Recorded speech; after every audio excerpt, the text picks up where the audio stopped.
for the light bill. Love ya. Anna, thank you for the $5. So thank you for the dollar. So will you actually listen to me, Cody? Can I ask you one more question though? And then You already did. You asked me a question about about the liberal worldview, Democrats in our country, and how it would relate to energy production. You want to ask me another question first? Why do you have all these questions and you seemingly don't want me to give you an answer? You obviously don't want me to ask the question, but you're debating on TikTok. And how I mean, Cody, like that was like a very correct examination. I don't want you to ask another question because I want to answer your first question. But go ahead. Okay, answer my first question, then I'll ask it then. Yeah, so you asked for the current liberal stance on energy production. So actually, Democrats today want our country to be producing as much of these non-renewable forms of energy as possible so we could dominate more of the global market. That's why under Biden and Harris, we produce the most oil that our country ever has, including under Trump. Their goal, right, is to build up a global domination in the market while also heavily investing into renewable energy resources. So when R&D is sufficiently satisfied conditions to make a switch from non-renewable to renewable energy resources without an additional exorbitant cost to the end consumer, we could dominate the global market for non-renewable energy resources, make that switch, and push as many people as possible with that world domination to the renewable energy resources. That's why under Biden and Harris, we produce the most oil we ever have as a country while making the largest multi-million-dollar investment into renewable energy resources we ever have as a country. Okay, I have a question about that. Since we're producing the most oil that we ever have in the history of the U.S., why are we buying all this oil from foreign countries when we are producing the most? Nice. I like how you never asked that question under Trump, even though we imported more, and it's because it costs less to import from other countries. Imported more, but why is everything up higher? Why is a barrel of oil? Because a reduction in the global reduction in the global oil supply. But why caused by like external geopolitical conflicts that we don't have an influence over? Well, why was oil $100 a barrel cheaper when Trump was in office, and then all of a sudden, as soon as we start buying from foreign countries, everything goes through the fucking roof? So once again, I've already corrected that first point. You just didn't listen. We imported more oil from other countries under Trump compared to we do now. The reason why it was less expensive is because there wasn't geopolitical conflicts such as Russia's invasion of Ukraine, calling for sanctions on Russian oil from the EU as well as our own country that caused there to be a reduction in the global oil supply, as well as it's the case that during the pandemic, less individuals were driving, meaning that there's less of a demand. And with that consistent supply, the barrel price of oil costs less. So hopefully I've explained it now. Dean, look at his post. He made a vid saying it's not a girl, it's just your turn. I gotta look at his page. I don't know what that means. Go ahead. They're looking at my page now. That's funny as fuck. I don't give a shit if they're looking at my page. Wait, do you support what they said that you said? I don't even know what they said. What did I say? What did I say now? You said that it's not your girl, it's your turn. Yeah, because fucking most women in this generation are fucking not very loyal. Oh, okay. You kind of just sound like you're projecting because you know that women are less likely to cheat than men, right? Also, maybe it's the case that a woman doesn't leave you because she's a WHORE, as you wanted to say, and it's because she has standards and you don't meet them. Ever consider that, buddy? You know, if we actually look at some of the colleges with the highest expulsion rates for academic related reasons, it's going to be the Ivy Leagues, right? Because they have very high standards for who they want to be engaging with the curriculum at their school because they only serve to the best. So when like you explain this idea that, oh, all of these women are leaving all of these men, well, maybe you should have done better, treated her better, took her on a date once in a while. But you just expect to be able to sit in your mother's basement playing Fortnite all day, texting her like once every 3 hours, taking her on a date to fucking Target once every 3 months to buy her a $5 ring pop, and you expect that to satisfy her. Like maybe it's time to get a haircut, shave, take a shower, and, you know, treat your woman better. Maybe she won't leave then. Saying fucking all this shit, like, what are you bringing up living in my mom's basement for? For one, I own my own apartment right now. I'm 18.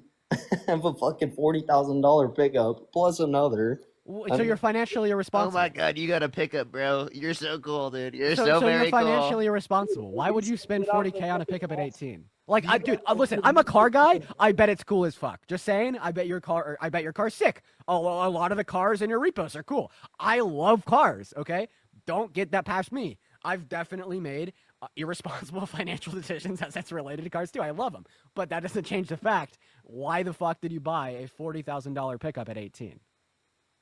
Like you're flexing debt, bro. Because 40K pickup is why he's complaining about gas prices. So fucking real, dude. Oh yeah, what's your MPG?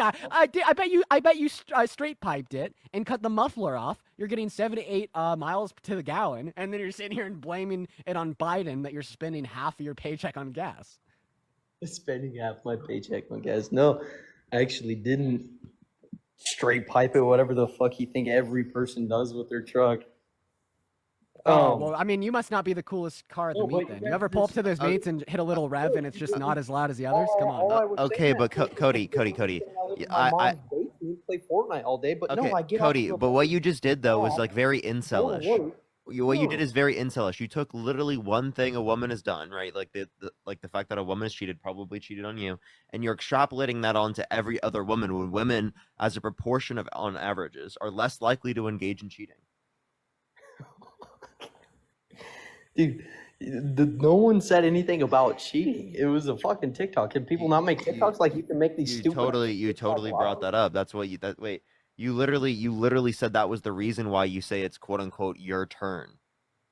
What are you Huh? talking about? That's like you that's exactly what you said. You said it's not your girl, it's your turn.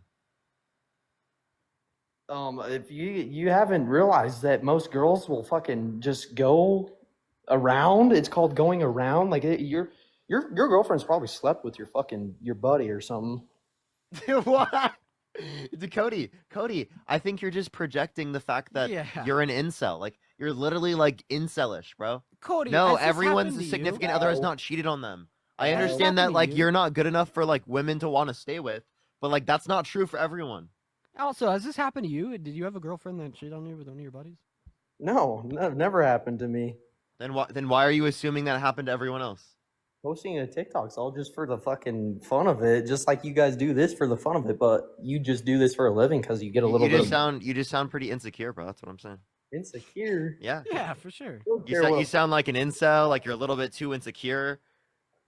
Insecure. You guys are insecure. You have to get like- validation from a TikTok live. Bro, we get hated on more than like anybody else in existence. What do you mean we What do you, need yeah, validation? Cody, what are you talking about, bro? Everyone says WP, Bro, we are like the WP, most like dude, please. How do you do this? We exist in the most controversial niche. Wait, one second. We exist. Yeah, if we in the wanted most if we wanted controversial just niche fucking W's, ever. we would have gone to any other niche. We're literally in the most controversial niche where we hear a million fucking people that make videos that they hate us, they don't like us, they think that we're wrong, they think we're stupid. Literally, videos with 100,000 likes of just people literally ranting about how they don't like us. Dude, I don't give a shit about what people fucking give me in terms of response. I'm on here because I'm spreading the fucking facts of reality. I'm trying to inform people. I'm trying to create a better world. I understand that people are going to not like me, going to hate me. Not every single person out there is going to like me. You're one of them, right? There's literally like thousands of people in the chat that don't like Dean and I. How are you making it a better world? Are you stopping all the fucking crimes in this world? No, we're arguing against people like you and advocating against things like bigotry. You understand Also, that I creates just- better conditions? Having more people arguing against those things? But There's that no wait. You guys do this for a living every day. Like how do Yes. you? Wait, also, I that's just how you do it. have a question. You said that you spent like 40 G's on your truck. From looking at your profile picture, I'd have to guess it's the GMC. It looks like a Carrera, like a GMT 900, meaning it was produced between 2007 and 2014. I think like the highest you could get a 2014 GMC Sierra with like low mileage is around 30. So I you think- lied I- about spending well, 40,000 on it- your truck, right? It's a diesel, and it's got the RMT package, which you probably don't know anything about trucks. The factory Bro, price. what kind of truck do you drive? Tell us what kind of truck you drive. Is it a 20? Is it a GMC Aaron, thank you for $3. 900? Thank you. Yeah, but GMC Sierra 2007 through It's a 2014. Duramax in it. Do you know what a Duramax is? I'm asking you to tell me what kind of truck you drive because you accuse me of knowing nothing about trucks. From the looks of it, just the tiny little pixels. 2007 through 2014 GMC Sierra GMT 900. It's a 2013 GMC. Is it 500 is HD? and it's a Sierra, right? It's the HD4 Sierra. Yeah. And how much did you spend on it? 40,000. 39.5 is how much I wrote the check for. I don't think so. Swear to God, you want to see the fucking? I have the Well- phone. Bro got and you bu- scammed. And you bought it this year? Bought it in September. Yeah. Okay, you paid too much, man. I Jordan, did- thank you for the $10 on Vimeo. I do appreciate you for the love. Wait, do Anyways, you know when you Kelly Blue Book shit? KBB. I mean, is that like fair market value on KBB? When you go to the bank and have them plug it into their sites, when they give you back the estimated value, mine was valued at 45 to 49, and I got it for 40. So therefore, it's not a bad deal, especially in the fucking times that we're in, when the interest rates are through the roof because of our shitty economy. Okay, okay? So interest rates are bad because of global inflation. We had like the best response to inflation literally in the G7. What are you talking about, dude? Everything got so much worse as soon as Biden's. Wait, was- what? How did the Biden-Harris administration cause inflation? I never said that they caused the inflation. Yeah, but you're saying that interest rates, the changing of interest rates, would be related to the presidency. The only way that could be the case is if there was an increase of inflation caused by the Biden-Harris administration, which then provoked a response from the Federal Reserve to respond specifically by hiring interest rates. Which that's not what happened. They hired interest rates because of global inflation, right? Literally causing prices to go up in the United States and around the entire world. Wait, say that one more time. There was global inflation because of like supply chain effects due to the pandemic. Yeah, due to the pandemic, but the pandemic was fucking what, 5-6 years ago now? 5 years ago? Yeah, so you I mean, you it was want an ongoing thing, but shit should have came down by then. It has. Wait, the rate of inflation has been down for like 2 years. In fact. yeah, the and Fed the just only started reason the raising Federal rates Reserve again. has reduced how much they are limiting these interest rates is because of the impending Trump tariffs that are going to cause inflation. Yeah, that's true. Why is everything still through the roof? Because inflation drives the rate of the Who's increase in the after pricing. it? Okay. Accumulative ex- inflation, accumulated inflation. I'm explaining it to you, Cody. Inflation is the rate of change in the pricing of a good. When inflation Yeah, goes down, the but price of a everything- good doesn't. Just the Yeah. rate at which it increases does. Yeah, it's like if you're bleeding, right? You don't, and you stop the bleeding. You don't like get the blood that you lost, right? You're just stopping the increase of of it leaving your body. Yeah. Whatever you have to say about inflation, it's all caused by this. Yeah, whole- Cody, I'm explaining it to it because you have like trucker bro brain. You have truck bro brain. That's what it is. Oh yeah. Yeah, dude. Hey man, trucks are cool, but there's definitely Okay, there's Dean, you definitely also a have side. truck brain as well. Have you seen your profile? I'm just kidding. Yeah, that's crazy. Bro, I love cars. You I go love on an cars, man. app every day, all day, and you fucking debate to get money. I mean, get a life. It's And not. Cody, you have a big truck to Cody, overcompensate. You have a does big not you have a look big good truck to whatsoever. overcompensate for something that you're very clearly lacking. Wait, Now, can we if just you talk want to about? give us an argument, you can. Can we just talk about this whole like get a Cody? by Can we, arguing, one second, like- one second. Shut up. Can we talk about this whole get a life thing real quick? Get a life. That's I have what more of a life than you do. What? Why is that? Yeah, sure. In the last 3 months, I've gotten close to 500 million views on social media. Got invited to the Oh White my House. Had a God. publication. One moment. Had a publication about myself in the New York Times as well as the GQ. And prior to the election, about every 2 weeks, I was flying either to Las Vegas, Michigan, or LA. In fact, I have a trip coming up to LA here in about 2 days for another podcast. While at home, I have an incredibly happy girlfriend who I spend every single night with, and I love her to death. In fact, just 2 nights ago, I took her out on an incredibly kind date. It was so much fun. While I'm also surrounding myself with very supportive and loving family members. What do you mean, get a life? Because you sit on a TikTok. every- Jenny, thank you so much for the $25 for Right. truck, bro. Brain was the funniest thing I've heard in Let's- months. Let's get this Thank right. you I so just wa- much. I just want to hear the argument. Give me the argument. I don't have a life because I sit on TikTok. Is that it? You make lies and you have to argue against people Okay. like me every single day. All just right. to get a Wait, little- Cody, I just want to Keep on. clarify. Wait, You wait, sat can I- in the can I respond box to to that? come up on our live. I clicked on it as soon as I got in the live. and I just wanted to follow this. I just wanted to follow this real quick. Please, just give me the argument why I don't have a life, Cody. because you sit on this app every day to I make sit on the money. app. Awesome. Okay. Anything else? You Or is don't that it? get out of that fucking chair. Okay, and go Cody. do Is that it? Is every it that day. I sit on the live to make money? Is that it? Huh? Is it that I sit on the live to make money? That's why I don't have a life, or anything else? Dude, you have to fucking argue with people to make money. Oh, Isn't okay. that It is it. Okay, it is it. So in other words, Isn't that you're really saying fucking sad. no, it's not. I don't and I'll think that's explain to you sad. why. I fucking love it. And I'll explain to you why. in other words, you're saying because I have a job, I don't have a life. So are you implying that because you have a life, you don't have a job? I was making TikTok lives a fucking job, dude. What is a job? What is a job? Define it. You go out, you do You something, go out, you do something, and you make money from it, right? you do intensive labor. You Intensive actually labor. do something instead of sitting and looking at a fucking phone. Oh, okay, got it. So all IT specialists that built the phone that you are using right now to communicate with us, that do not work on the manufacturing line, that sit behind their desk and design that shit on CAD for 8 hours a day, 40 hours a week, they don't have a job? They don't have a life? They're intensive labor. They're fucking using. Okay, well, if them sitting behind a computer is intensive labor, then me sitting behind my phone is intensive labor. Yeah, I have to debate people like you. anything. I All think you're that's doing is pretty fucking fucking debating. intensive. All you're doing is debating. What do I do for work? Everyone keeps asking that. Wait. Okay, there are plenty of other jobs where people aren't doing as much, right? People, do you think babysitters have a job? Right? And sometimes babysitters, right, could just be literally like the baby's sleeping, right? And they're not taking care of it for a long period of time. Is that Jordan! necessarily intensive at the point in which you're babysitting them? Not Jordan! necessarily. Jordan, thank you so much for the $35 on Venmo. Shut up, Cody, while I'm thanking my donor. One moment. Jordan, thank you for the Wait, Cody, what's your $35 job? on Venmo. I really appreciate you, Jordan. I want to see at least 350 W's for Jordan in the chat. As well as Savani, thank you for the $10 on Venmo saying to get a life. I appreciate you, Savani and Jordan. What's up? Bob! Oh my god! With a $50 on PayPal. I appreciate you so much for the love, Bob. I want to see at least 500 W's for Bob in that chat literally right now. That is so kind of you. Thank you so much for the love, Bob. Everybody show some love to Bob in that chat literally right now. I appreciate you so much for the love. And then also, Kevin O'Leary announced an hour ago that he's near a deal to buy TikTok, and he says that we're doing it. Oh, what the fuck?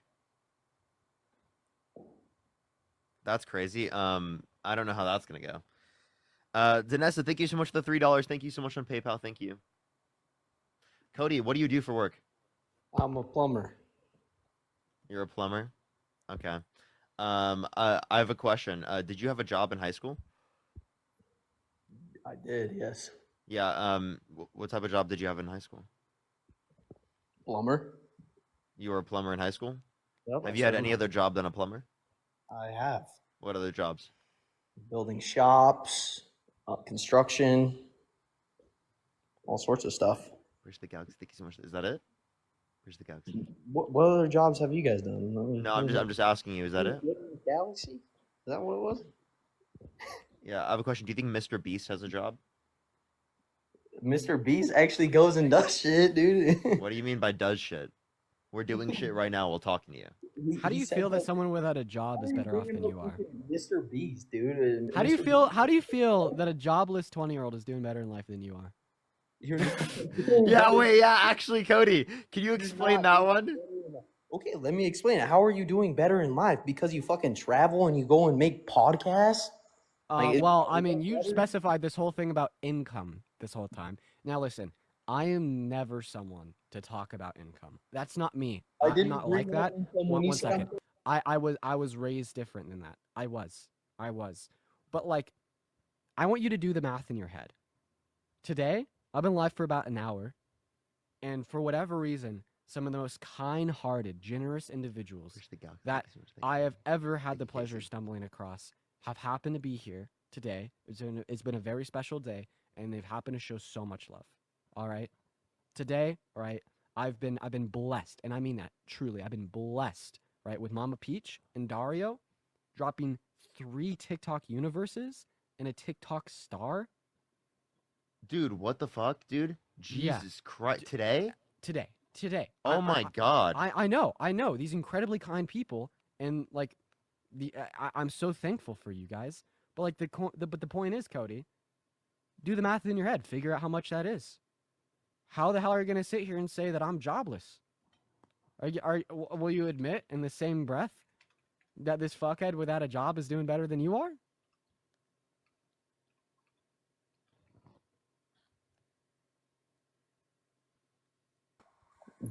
I did not say that you're a fuckhead for one. I just said you have no job. You have no life sitting on an app every day. I mean, what are you doing that makes Like, what are you doing that is an actual job title? Like, what's your job title? Well, if you TikTok debater. yeah, I typically classify it. Casey, thank Actually, you so it's much for the undefined. galaxy. I It's typically literally classify undefined. They don't have as one. political commentation. Josh, thank you for the $2 on Venmo, and political debate. And before I got into political commentation and political debate, I did a lot. I did a lot of full stack development. I ran a creative agency. We built out online revenue portfolios for different companies, brick and mortar stores that wanted to expand to e-commerce or pre-existing e-commerce stores that just weren't doing that well and needed to do better. So that's my specialization prior to TikTok. I also worked with a lot of real estate companies, and so far as building out ad campaigns through email, then managing those ad campaigns. I'm like highly versed in like CMS, like content management systems for dealing with e-commerce, as well as CRMESs for dealing with email marketing. On the business side of things, I've just been in it for a really long time, and I definitely think that this would kind of classify as a job, dude. I feel like the only reason you don't call it a job is because at the end of the day, I am He's just sitting in jealous. the He's chair. just jealous. That's what it is. You're so fucking No, jealous. You I wish feel you were like in the position that we are right now, and that's what makes you mad. And you're like, oh my well, god, you don't have a job to try and spite us. well, That's all it is. I was gonna be oh, yo, Christia with the Castle Fantasy.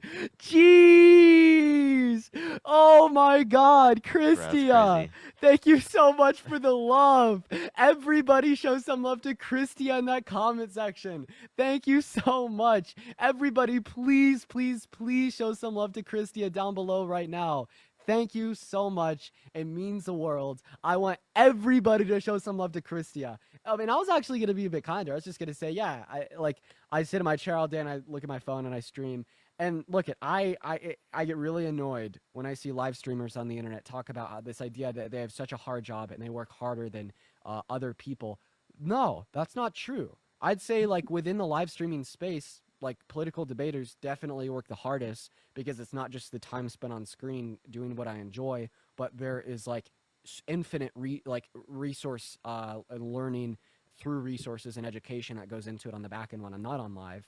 But like ultimately, I had a harder time working at Wendy's than I do on here. Okay, like that physical labor intensive stuff, right, was much more difficult for me than applying like my brain and intellect to other positions and roles such as this. But right, I don't think that the definition of a job is predicated off of like the literal physical labor input, right? But I rather think that it's going to be predicated off the exchange of valuable commodity. In this sense, the valuable commodity would be education and entertainment. But I would say like this particular job, right, of anything, is a really fun and cool one because those that engage in the education and the entertainment, everybody watching this from their phone screen, they don't got to pay for it. You could be in here for free. And it is just like very altruistic, kind-hearted individuals that choose to donate and support this stream to allow this to exist in a realm that is totally optional to support through monetary means. But I don't think that changes the fact that it is a job because this does pay my bills, and I am very privileged and happy that it can. And I ultimately think the position that it's not a job. Having a jealousy. cool job doesn't mean it's not a job. Yeah. Okay, but like, what are you guys gonna Oh do? my god, yo, Emily, thank you so much for the $50 from your employer. You and Dean are the best. Thank you so much, Emily. Thank you so much. And Katie, thank you so much. I appreciate the $50 on PayPal. Thank you so much for just helping out the unemployed. Thank you so much. And Can we get some Neely. W's for them? And Jaden, thank you for the dollar. Thank you so much. Thank And you so much. I Neely. really appreciate y'all. Neely, thank you so much for the $30 on Venmo, saying because I'm glad this is your job. Thank you so much for the love, Neely. Everybody, please show some love to Neely down below in that chat. As well as Oscar, thank you for the $11 and the 11 cents. Neely and Oscar, you guys are great. As well as Emily with a $50 on Venmo, saying from your employer, you and Parker are the best. Thank you for the love. I want to see infinite W's for Emily, Oscar, and Neely down below in that chat, literally right now. But Cody, if you want to respond to that, feel free. But then we are going to get back to the political debates because this like meta conversation about us having a job or not is just kind of like draining and pointless. Well, back to the political stuff then. Carlota, thank you for the $5 on PayPal. I mean, yeah, I'd like you to respond to the fact that I was able to detail to you excruciatingly how this is a job. Do you Like, just still you disagree? Do you just, if you just still disagree, just say that, and we're just going to move on. It's harder to fucking work at Wendy's, is what you said. Yeah, I did have a more difficult time working at Wendy's than I do what I do now. Exactly. This is not a job. All it does is pay your bills because you're debating. And Okay, this, actually, seriously, define job. I'm actually waiting. Define Nah, job. That's just a waste of time, bro. You just gonna Amanda, keep thank doing you what so you're much for doing. $6 for Cody needs a job. Thank you. And Christian with the $75 on PayPal. Thank you so much. I really appreciate that. Thank you so much for the joy you and Dina have brought me advocating for gay rights. Yo, thank you so much, Christian. I really appreciate it as always. Yo, W's for Christian in the chat. Can we get some W's for Christian, everyone? Holy shit. Thank you so much. That is actually fucking insane. Thank you so much. I really appreciate that, Christian. Guys, make sure that we're double tapping away on that phone screen. W's Christian. Hello? What's going on, Chief? Did you vote for Trump? Can I say one thing real quick before you guys kick me? I know you guys got to get on to some other debaters and stuff like that, but other people anyway. I just want to say I really do appreciate you guys for educating. Chief, I really appreciate you you. for coming up here and showing some love. You are absolutely phenomenal, and we do really appreciate you. Everybody, please do show some love to Chief in the chat. Dario in the chat says, "Dean, I gotta go, but I love you." Dario, I love you too, man. Thank you so much for dropping by and showing love. Everybody, show some love to Dario on his way out. What's up, Ronnie? Are you driving? Oh, Ronnie's not here. We're gonna move on to the next guest. Oh, actually, we're gonna take just 15 seconds for this. Yo! Parker, have you talked to Blown recently? I heard he changed his mind. Yeah. Hey, all you guys that are Republicans, listen, if you guys don't think, what they're saying is true, please do your research, because I promise 99% of what they say is accurate. Just do your research. And listen, y'all, I am proud to say that I have changed my mind. I don't support Trump anymore. And yeah, hell yeah, brothers. Y'all have a Hell good yeah. one. Bro, yeah, that's bro. like You have a good actually one such too, a Blown. fucking cool thing. Like that's I know. actually insane. I know. I do. I fucking Actually, I love the W dude. blown. Such That's a W. so fucking sick, dude. Such a fucking W. That Like the honestly, I ultimate think kid forever. that shows exactly why we do what we do. Right there, It does. literally shows what we do. That's actually so fucking heartwarming. Like I don't even know how to explain it. I absolutely agree. Dude. That gives me so much energy to keep going. Yo, guys, make sure that we are double tapping away on that phone screen, sharing out this live with a handful of friends. We're gonna go to get our next guest up in the box right now, y'all. If you voted for Trump, hop in that queue. Super duper easy, super duper simple. And we got our next guest loading in right now. Spam MAGA in that chat if you want to come up and debate.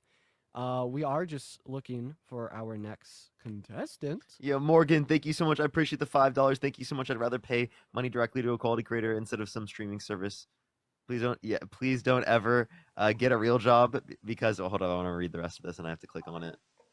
Don't ever get a real job because listening to these debates is something I look forward to every day. Oh, thank you so much. I really appreciate it. It's incredibly kind of you. Christia with the $75. Thank you so much on Venmo. Thank you, Christia, for keep doing what you do. I've learned so much from you and Dean. I really appreciate that, Christia. Thank you so much. And Carlota, thank you so much for the $6. Thank you so much. I really appreciate it. Kai here getting paid from Germany. And love indeed for love to Dean for buttering my oh, don't worry, you're good. Thank you so much. I really appreciate it. Megan, thank you so much. I appreciate the $5. Thank you so much. We have people like loading in and out. Your guys, if you're MAGA, let us know in the comment section. W's for Christia, y'all. As well as if you want to support either myself or Parker or Venmo's, PayPal's, they're all linked in the link tree in our bio. Super publicly accessible. Thank you, Kai. I really appreciate it. And Chanel, thank you for the $2. Okay, Morgan, Trump thank you is for the... way better. How old are Trump is way better. This is totally a fetus. How old are you? Yeah, I'm a fetus, but Trump is better. Yeah. Yeah, the fact that yo. my terminology is actually going around now, people know what fetus means is kind of funny. Morgan, thank you so much for the $5 on Venmo. I really appreciate you for the love. Thank you, Morgan. Yeah, what's up? How old are you? I'm 22. Did you Can vote you hear Trump? me? Yeah, I voted for Trump. Why so? Largely due to pro-life policies. Yeah, so I'm pro-life. He's generally going to be more favorable towards Watch pro-life this. policies compared Watch to this. Harris. So Oh, this will be fun. This will be fun. I would have run this one. Amanda, thank you for the $6 on PayPal saying Cody needs a job. So real. Show some love to Amanda. So if you're pro-life, it means you think that elective abortions are wrong. yes, Name every single reason why an elective lethal abortion is morally wrong. why an elective abortion is wrong? Name every reason. It's the unjustified taking of human life. Phenomenal. Okay. And when you say that it's the unjust termination of human life, and that's wrong, what you are entailing would be a rights violation. So let me ask you this question. What gives the life of the fetus moral value? The fact that it is a living human organism. Okay, so now you've made your principle clear. If one is a living human organism, they get sufficient moral value to be granted the right to life, and when you unjustly kill them, it is murder. So let me ask you this question. Okay, wait, actually, I want to go in a different direction. Do you think that all innocent human life has an identical amount of value? I would say that all innocent human organisms have a right not to be murdered. Yes, but do they all have the identical amount of moral value? For instance, I'm as morally valuable as you are morally valuable, as a fetus is morally valuable. Well, when you're talking about value, that would be a different thing from a right to live. We agree Well, on it's the that. value that grants the right to life. If something isn't morally valuable, it's not going to have the right to life. Sure, then I would be willing to say that a born human being has equal value to a preborn human being if we're talking about value Perfect. being what we're using to define as having a right not to be murdered. Perfect. So here's my question. There's a pew pew to your head and 2 buttons in front of you. Button number 1 unalives 10 cryogenically frozen human zygotes that are biologically alive and are human. Button number 2 unalives 1 newborn. Which button are you pressing? Why do I have to press one of the buttons? Because if you don't press either of the buttons, everyone dies. 10 zygotes, 1 newborn, and you. You have to press the button. Okay, just want to make sure I got the question correct. Is it okay if I repeat it back to you? Uh-huh. Okay, so you're saying that I have to push one of 2 buttons. There's no other option. If I don't push any of the buttons, then everyone dies. And the option is I push either button A, in which case 10 frozen embryos, for example, those at an IVF clinic would die. And if I push button B, then it sounds like a newborn human would die. Is that correct? Yeah. Okay. Yeah, so let's say that I was to say that I push the button that would ultimately result in the death of the newborn human being, which if I'm trying to preserve the maximum amount of living human organisms would be the route that I would want to take, right? Let's say that I choose to do that. Can you tell me how that would then justify Jesus abortion? Christ. Can you tell me how that would then justify abortion? We haven't Wait, no. even Why'd gotten you say around to if? my- Like if Wait, you, as if that should isn't I- the logical No, entailment of your well, position. at first I said if, and then I So- also said that I'm taking that position, So- and then so I Hayden. asked how that would justify abortion. So Hayden, we haven't gotten there yet. We Okay. haven't gotten around to my justification insofar as why I think that elective lethal abortions prior to a given point are morally permissible. The reason why I asked you this question is to demonstrate an absurdity.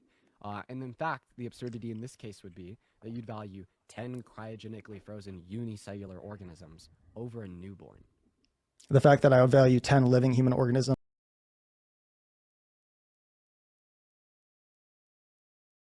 Yes, when the Yeah, context because they're of Okay. they're 10 single Just- cell organisms. Just a follow up question. A follow up question on that. Feel free when to you ask say- a follow-up question, then I have Well, another just one hang for you on. Just because hang I on. wanna play When you off that. say when you said that it was absurd, by what standard are you judging it to be absurd?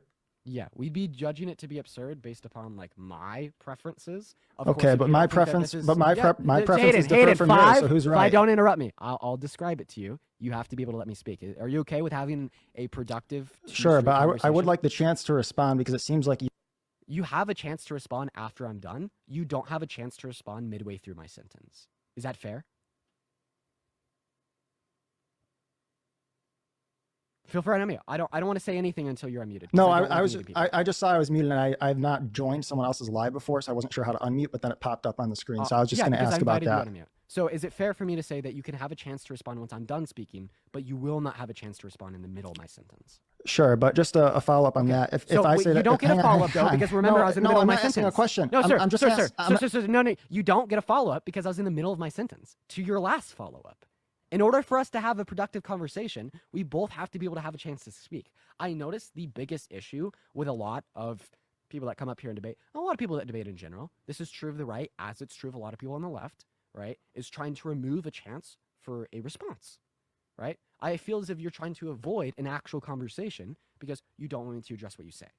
So I'm going to address what you say one by one, and you could respond and then ask me new questions one by one. I could do the same thing to you. That's how you have a productive conversation.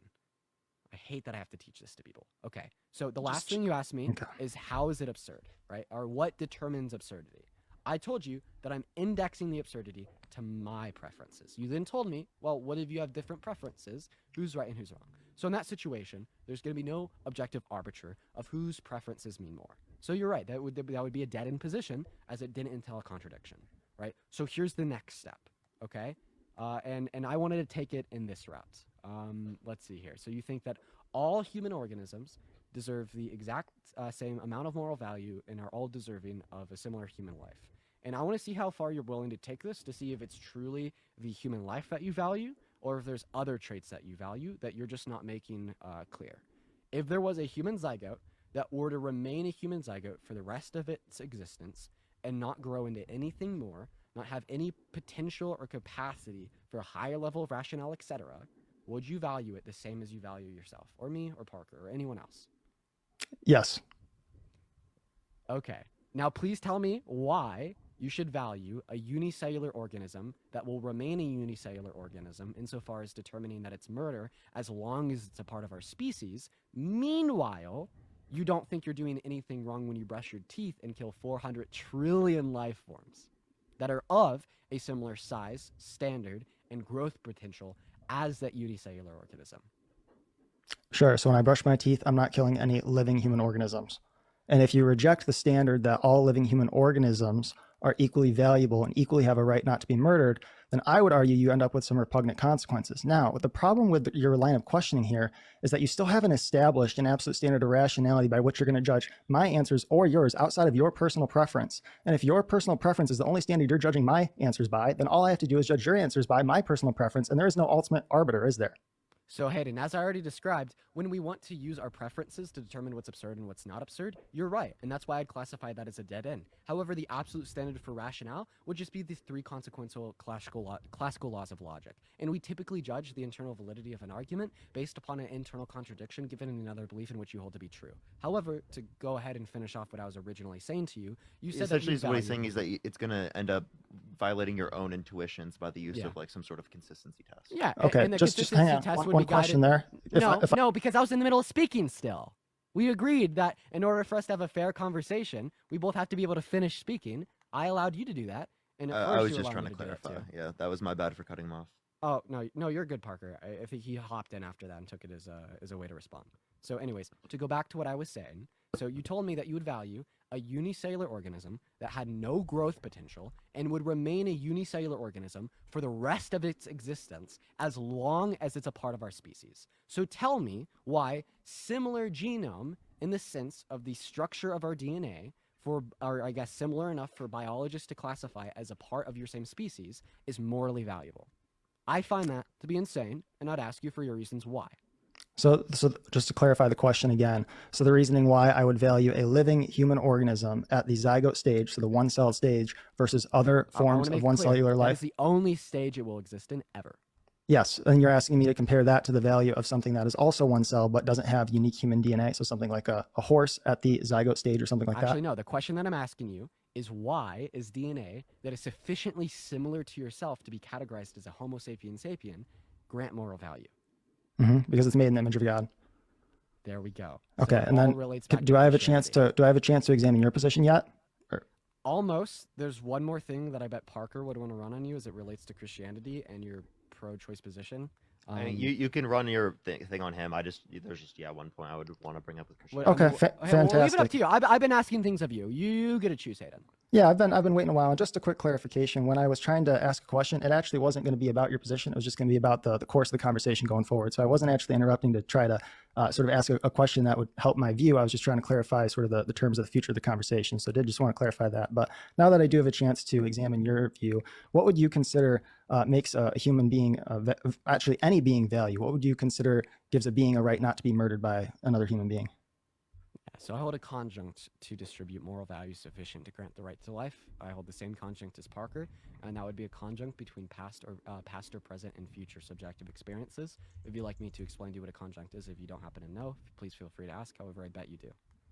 Yeah, and so one question I have under that conjunct, can you give me an example then of beings that would fit that? Sure. Like a fetus at about 20 through 24 weeks, in accordance with the current medical consensus on when the ability to deploy any level of sentience emerges. It would be an example of an individual or an entity that fit that conjunct, or just like you and I. You, me. Okay, so yeah, just a clarification then on that. Let me make sure I got your position here right. So your position would be that you value any life form that has a conjunction between past or present and future subjective experiences? So typically this conjunction would be applied to grant the right to life in a special sense to humans, but that gets into like a lot of nonsense. So like for all intensive purposes, like yeah, that'd be the position. It would entail ethical veganism. You might take it down that road.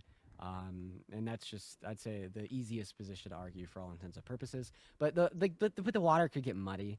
Like for instance, if you could hold like another clarification of you also have to be a human for some other reasons, but Yeah, just another conjunct is conjunct. generally true. Okay, so just a question on that then. If you had to choose between saving 10 adult pigs or one newborn human being, which would you choose? It'd be the Newborn newborn human human being, being, absolutely. for the reason that we already listed. What's that reason? Maybe I missed it.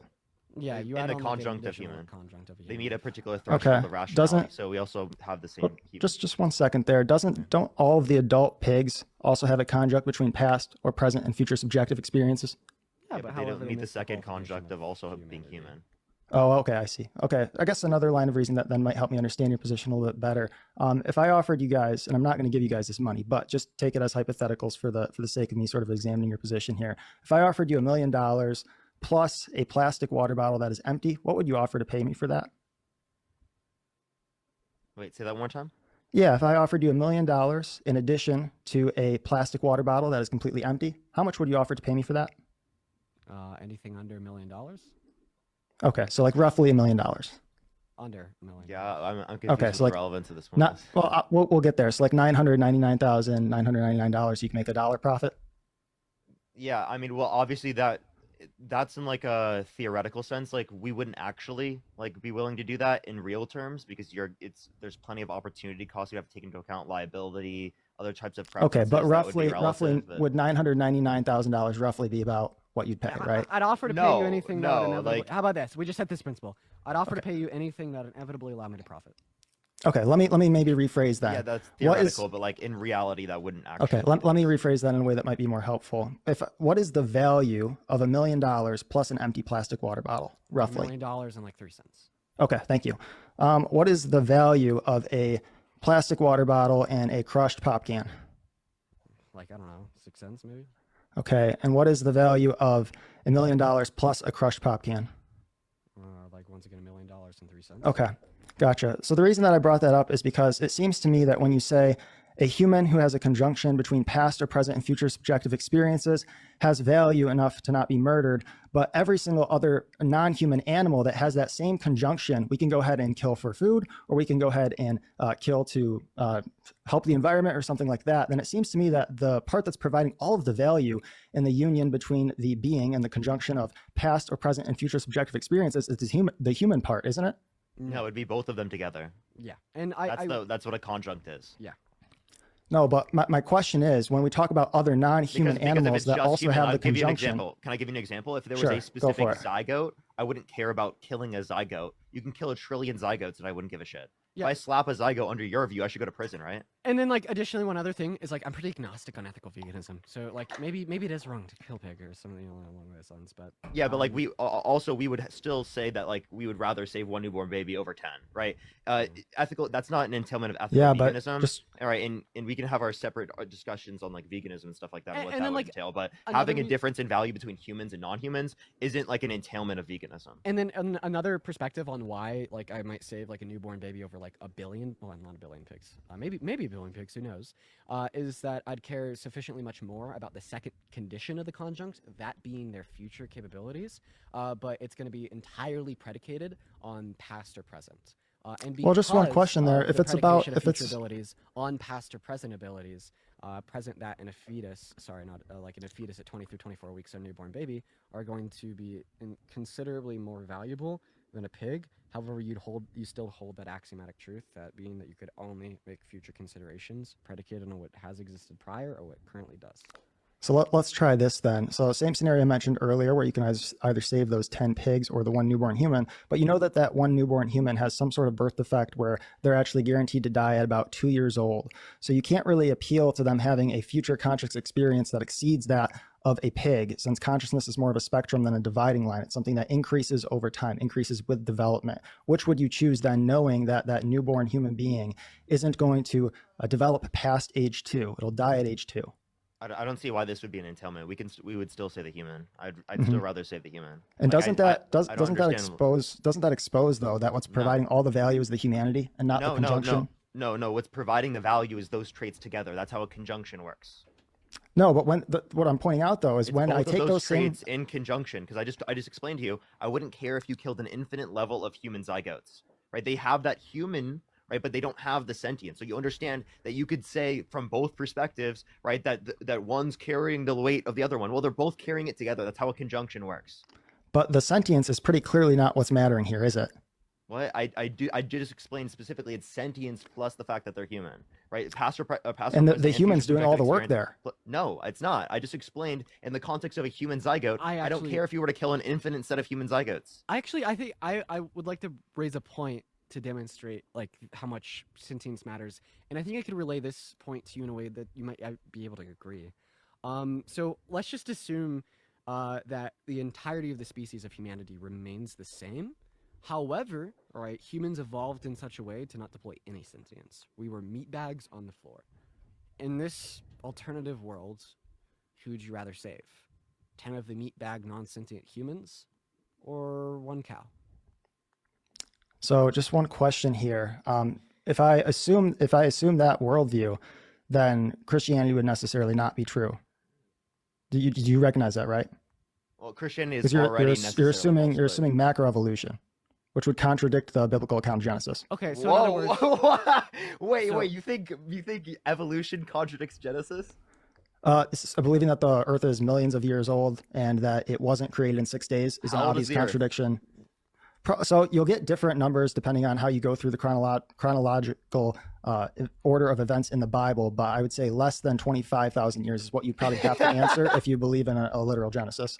Jesus Christ. Wait, so It's you just like 45, you by the way. deny science completely and totally just because your biblical view says so? That's like actually insane. Hey Parker, 25,000 hang on. years? Is science based on the uniformity of nature?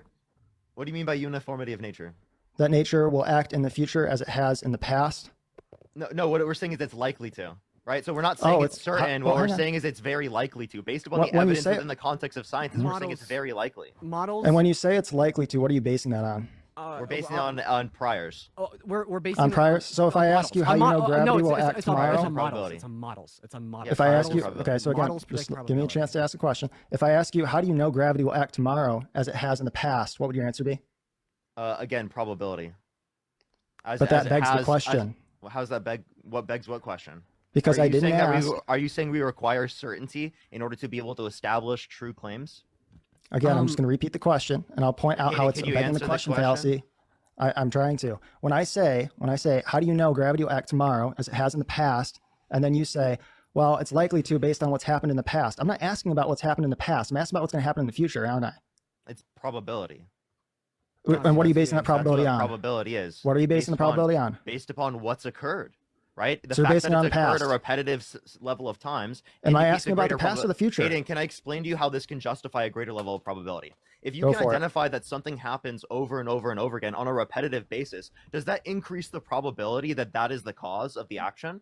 Do you just also reject? Can I answer what induction-based- Parker just? Hold on, Can I answer what Parker just let him asked? answer quick, yeah. He's just rejecting. Okay, yeah. induction. So if I was to go buy 1,000 red houses, and you asked me what color is the next house going to be, and I say that it's red, because that's what the houses have been in the Yeah, that would past. be most do I likely, know? yeah. Do I know? Really? Really? It's No, not no, certain, but Parker. It's most likely. Dude, Really? dude, no. Or could it be any color? Wait, no, it could be any color, but what is most likely? Nah, he's tricky. Well, hang on. How do you know that it's most likely to be red? Again, because of the fact that there are priors that indicate the likelihood of it being this way. Bro, Hayden. And so Right? if I There's flip a a better coin, example. probability of it Yeah, being there's the a better case. example you could use, Hayden. It's yeah, flipping if a coin. I roll a dice, for example, that's Yeah, 10-sided, and it lands on all you're 10. bringing up is the problem of induction. I'm not disputing that there is a problem, but that's not a problem in terms of the likelihood or whether or not we can say true things are the case, right? It is just simply describing that we're not certain.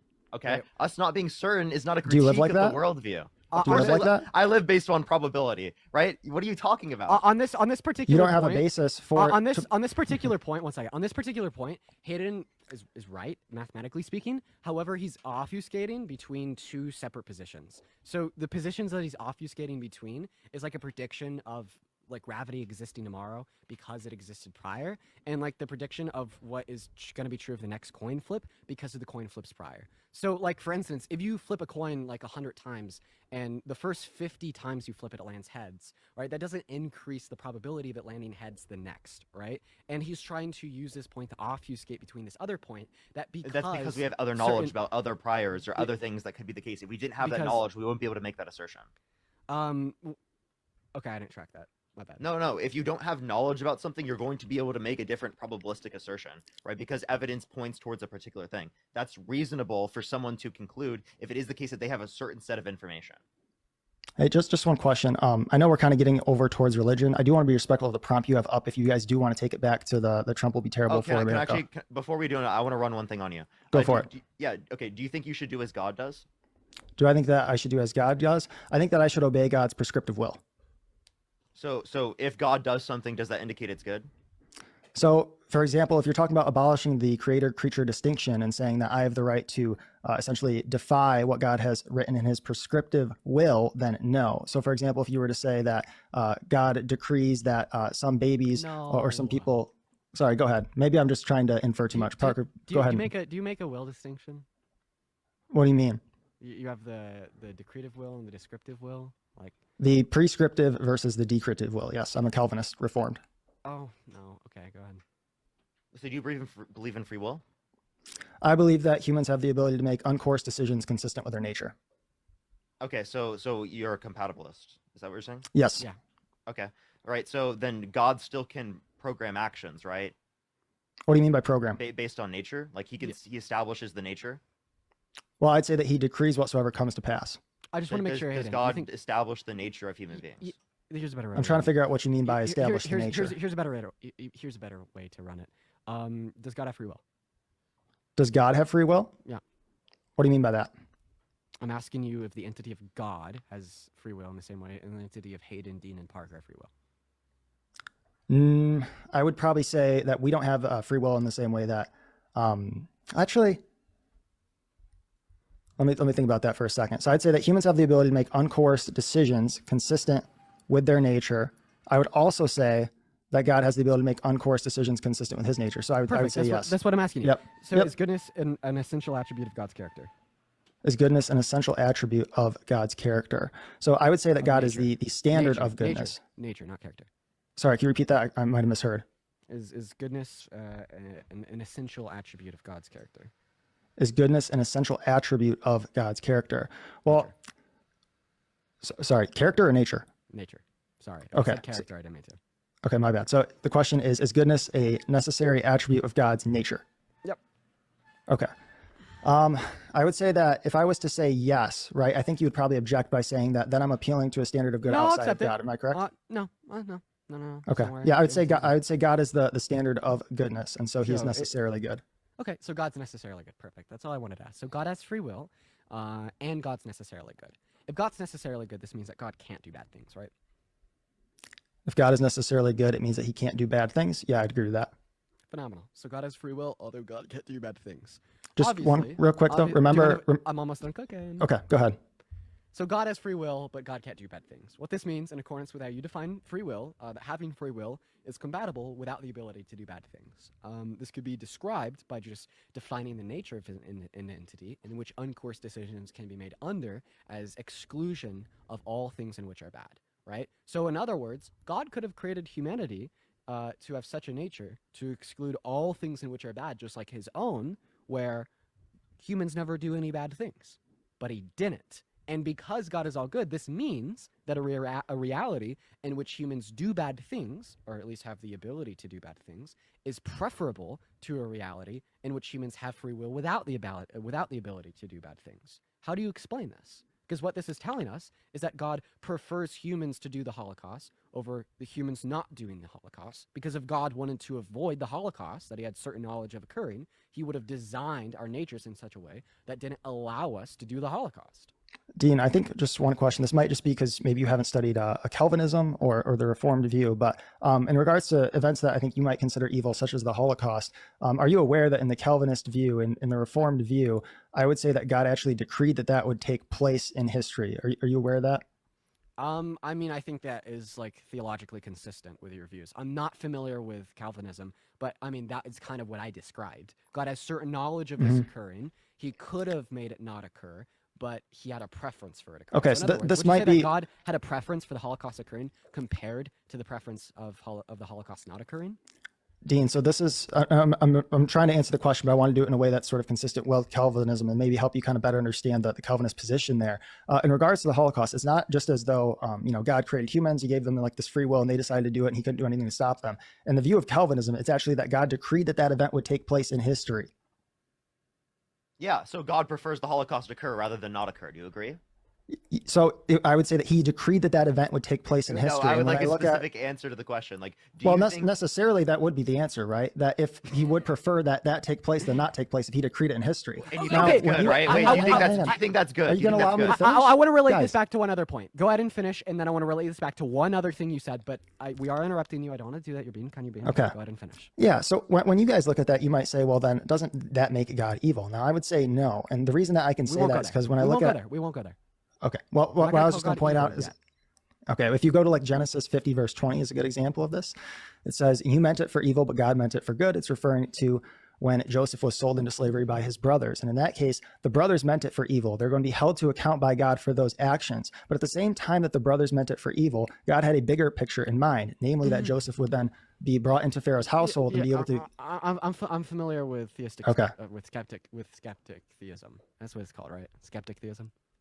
I don't think that's where I was going. I mean, maybe it is, maybe it's not, but just I'm not familiar with that the term. greater plan. Like if the Holocaust didn't occur, the maximum amount of goodness want to be achieved, right? It's not even necessary. Well, sure, that might be one way to put it. I mean, yeah. So here's the that might thing. be. So we agreed earlier that under your view, goodness and badness, as you define it, is all consequential that of God and His nature and His goodness, right? Yeah. Okay. All right. So if God, in this ultimate sense, decrees the Holocaust out of a preference for the greater good, it means He thinks it should occur. Does that mean you think it should have occurred? Again, I mean, just one second here. I mean, I'll say this for about the fourth time. I believe that God decreed that event to take place. I'm still not sure that you're getting that. Yeah, he decreed it to take place, but he drives all of his decisions and actions with goodness, meaning that he thinks it should occur. Well, he's going to work it all together for his good. I mean, that's what's promised in Romans 8:28. you could say God thinks it should occur because he's going to We can work just, it. we'll just, No, we'll just no, ask please him let me this. finish this point. Please let me finish this point. I'll be super duper quick, then I'll give the mic to you. But this is the point. Well, just Ultimately, okay. no, 1 second. Go ahead. I'll be super quick because I want to let Parker speak. I just really want to finish this point. So ultimately speaking, regardless of what the reason is, you could say wrapping it into God's master plan, achieving the maximum amount of goodness, the maximum amount of greatness, God thinks that the Holocaust should occur. And if all of your goodness and badness, all these moral propositions that you find to be the case are derivative of what God thinks, does this mean that you also think that the Holocaust should have occurred for reasons X, Y, Z? So you're making a conflation between prescriptive will and decretive will there. Do you recognize that? So, for example, the people who committed the Holocaust, I Hitler, want you to explain to me exactly what that means because there's no conflation being made. okay, so God's decretive will would be everything that takes place in human history. You recognize that? He decrees it to occur because he thinks Yep. it should occur. Yeah, that's his decretive will. Okay. Now, can you the difference? All that we're talking about is the Am I fact gonna that get a all chance things to considered, finish? God thinks the Holocaust should occur, right?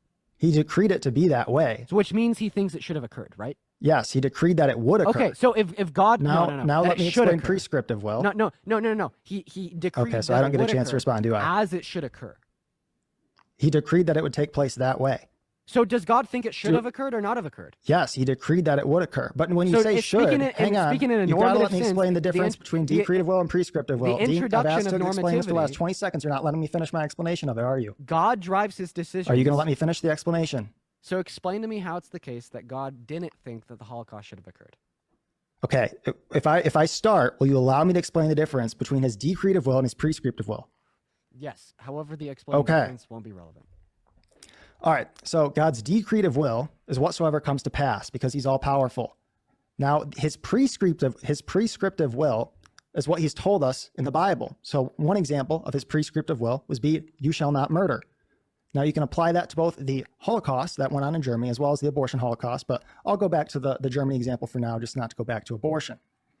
So when Hitler and other people were to have murdered the Jews, they were making uncoerced decisions consistent with their sin nature. When they die, they will be held to account for their actions before God. And he won't say, oh, I decreed it this way, and therefore you're exempt from punishment. No, they made an uncoerced decision to sin in accordance with their sin nature. They will be held to account. And unless they put their faith in Christ and had Christ's righteousness credited to them, they will be sent to hell. I hear you, and this is the reason why this isn't relevant. Because ultimately speaking, we're going to be talking about God and his decisions that he makes. You like to make a split into two separate wills, okay? The issue with the two separate wills is that these wills ought not be contradictory to one another. Could you agree there? Just one question. So you're saying that they are contradictory or that they are not? No, I'm asking you a question. Can God's wills contradict one another? Well, there's necessarily a distinction between his decretive will and his prescriptive will. They're not the same will. I'm not asking you if they could be distinct of one another. I'm asking you if they could contradict one another. Okay, maybe I didn't do a good job explaining it. Let me try making a clarification here. Okay, when I'm referring to his prescriptive will, that would be what he has prescribed for human beings to obey. I understand. I'm asking you if God could have contradictory wills. Well, it depends on what you mean by will. You're the descriptive and the prescriptive, as you've already described. Can those wills contradict one another? Okay, good. That's a good question. So the question, I guess, rephrase, let me know if I've got it, right? Could essentially be, can God decree that someone violates his prescriptive will? And in that case, I would say yes. I'm asking you if there could be a contradiction within the wills. I think I just answered that by saying he can. No. What is a contradiction? What is a contradiction? Feel free to explain it to me. I'm asking you to define contradiction. Mm-hmm. So a good example of a contradiction would be if I was to say that something is both A and not A at the same time. That'd be a contradiction, wouldn't it? Yes, right. So when I ask you if God can have contradictory wills, inevitably, all that I'm asking you is, can God will that A should be the case while simultaneously willing that God shouldn't be the case, or that A shouldn't be the case? No. No, exactly. So God's wills can't contradict one another, right? His decretive will and his prescriptive will are two different things. When we say the term, I didn't ask you. I did not ask you about that. I'll run over the last 15 seconds of conversation once again. Cool. I asked you if God could will that A should be the case while simultaneously willing that A shouldn't be the case. All right? Yeah, and I already answered no. Of two contradictory wills, and you answered no. So in other words, God can't have wills that contradict one another. Correct, right? Well, just hang on a second. I think you're still making not a clear distinction between what I mean when I say prescriptive will and decretive will. So maybe the problem. I'm not calling the prescriptive. Let me finish. Are you going to let me finish any sentence I start? All that I'm asking you. Are you going to let me finish? Logically entailed conclusion that the two wills cannot contradict one another. Are you going to let me finish? When you say the problem. When you say that God can't will for A to be the case while also willing for A not to be the case, you're saying that God can't will two contradictory things. So when you want to frame God as having two distinct and separate wills, you could uphold that position whilst merely arguing that these wills are not contradictory, right? And that would be logically implicated, given your last statement, that his wills cannot contradict one another. If you reject that logical implication, please say so. However, to stay in accordance with logic, you must necessarily accept that logical implication. So now that you've accepted the case that God cannot have contradictory wills, and this would be applicable to his descriptive and prescriptive wills, all things considered, God thinks that the Holocaust should have occurred to achieve either some greater good, a greater total amount of glory for himself, etc. And when we can understand that conclusion, that all things considered, God thinks that the Holocaust should have occurred, right? We get into miscellaneous nonsense with you then describing the pro-toto evil of the Holocaust.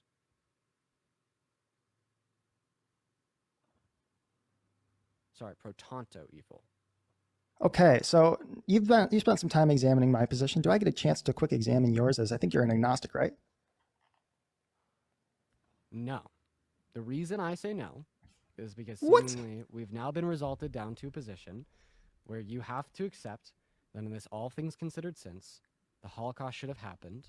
And when you try to define a sense of evilness, Hayden, let me clarify to you. Yeah, Parker, can you hop in here? I don't think Dean's necessarily listening to what I'm saying. No. What Dean meant by there, he's not agnostic on Christianity. He's agnostic on like where we come from, right? Like, yeah, I'm aware. That's what I meant. Human existence.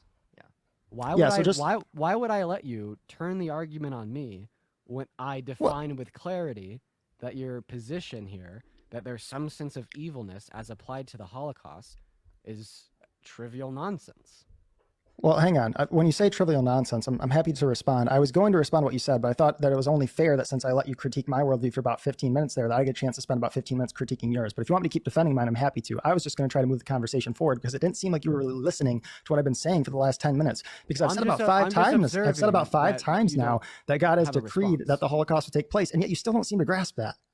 So do I get a chance to critique your worldview now? No, in fact, I grasp that with clarity. In fact, my entire argument is predicated off of that being true. Because God decreed the Holocaust, and God is driven by goodness, ultimately, any reasons why he would have to decree the Holocaust would be good consequentially.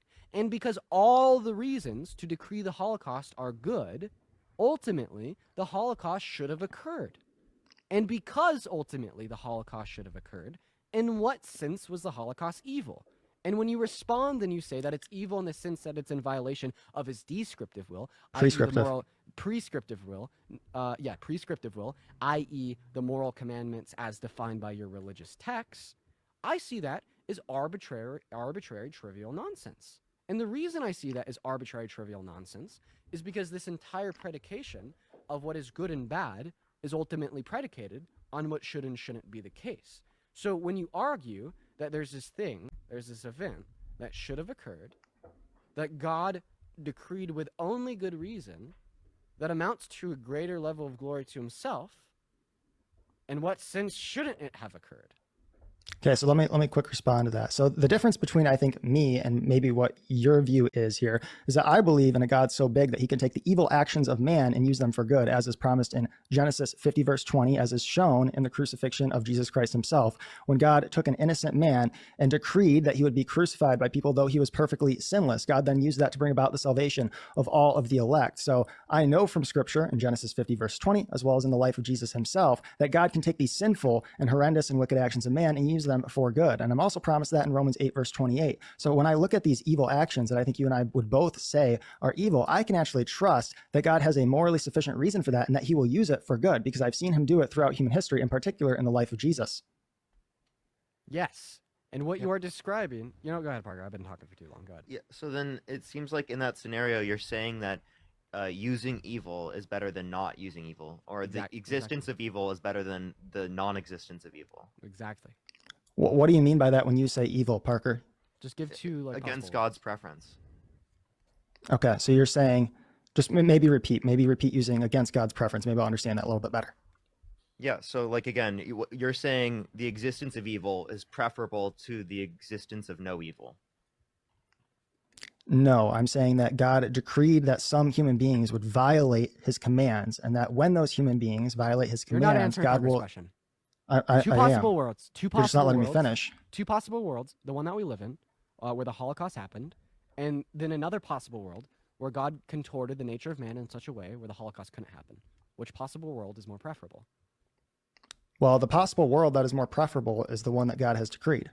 Which is, in this case, the one where the Holocaust happens. Now, I do have a question. Hang on. That's Parker's point. Are you going to let me finish? Are you going to let me finish? I'm going to pass the mic back to Parker. Okay. Because that's all that Parker was asking. Now, again, you've spent 20 minutes examining my worldview. When do I get to examine yours? Wait, I have a question. Both of you. Think about the 1.2 million abortions that were had last year. All of those abortions should have occurred, right?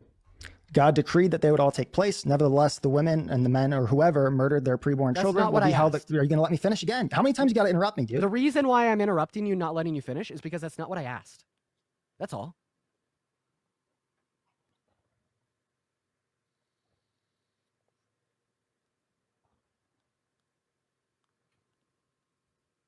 Okay, well, people are becoming. I'm gonna say thank you to some people. Kristen, thank you so much for the $10. Thank you so much. I really appreciate that. Trinity, thank you so much for the $5. I appreciate it. Thank you. Tessa, thank you so much for the $25. Happy Monday. Happy Monday. Thank you so much, Tessa. Bree, thank you so much. I appreciate the $1. Nicole, thank you for the $10. Thank you so much. I appreciate it. Autumn, thank you for the $15. And Sarah, thank you for the $5. Thank you so much, everyone. I appreciate it. I appreciate it. Is Hayden able to unmute himself? Or... And click on your profile picture and then click on the icon on mic. Essentially, the question resulted in the consequence of two possible. Am I unmuted now? Yeah. Okay. The question so just you asked about how God decreed about 1 million abortions last year, right? No. So once again, I asked you if those million abortions occurring were preferable to a possible world in which they didn't occur due to the contortion of the nature of man.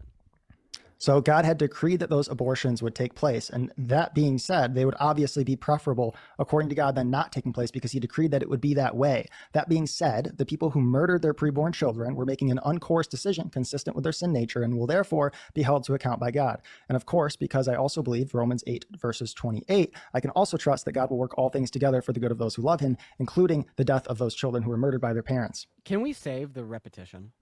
Because like every time we want to ask you a question, you repeat the same thing. We understand what you're repeating, and in fact, that's what we're trying to address. But go ahead, Parker. Yeah, one thing I would say is that, like, can you define evil real quick, Hayden? Sure. Exodus 20. Yeah, and I'm just asking you to define it real quick. Yeah, so that which is good is that which is pleasing to God. That which is evil is that which is displeasing to God. So that which is good would be that which is in obedience to God. That which is evil is in disobedience to God. Okay.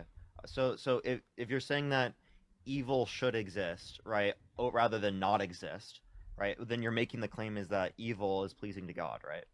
When you say that, I'm saying that evil should exist. What I'm saying is that God decrees evil to take place. That's not the same thing as me saying that people should go and commit evil. I just want to make that distinction. But it's good for evil to exist. So it's good that God is all powerful and decrees that certain events will take place. And it's also Dude, stop. Just answer Parker's. I hate. I'm this. trying to. No, you're not. I'm trying to, but I'm trying to do it in a way that is theologically accurate to the best of my ability. But ultimately, which the means theological using more than accuracy just and, like, 5 words. But the theological accuracy in your description of the answer to Parker's question ultimately amounts to a yes.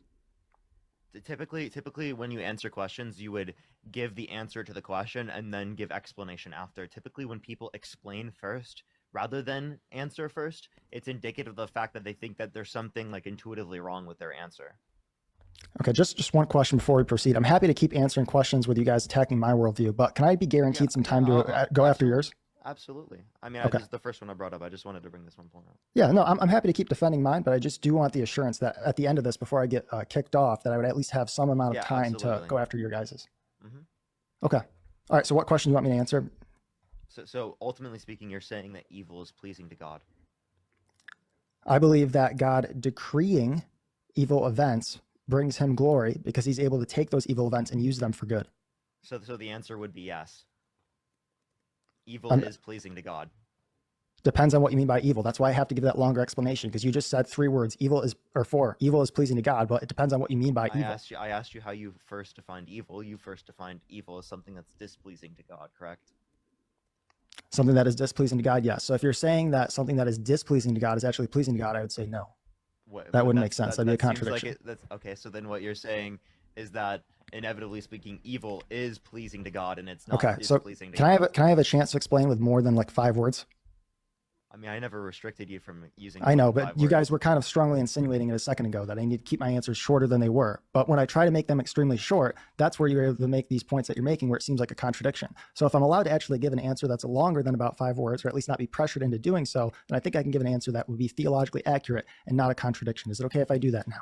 No, what I told you to do was give an answer and then explain after, because typically when people are explaining first and then giving their answer, they think it's either because there's going to be some like missing communication, or they think there's something intuitively wrong with their position.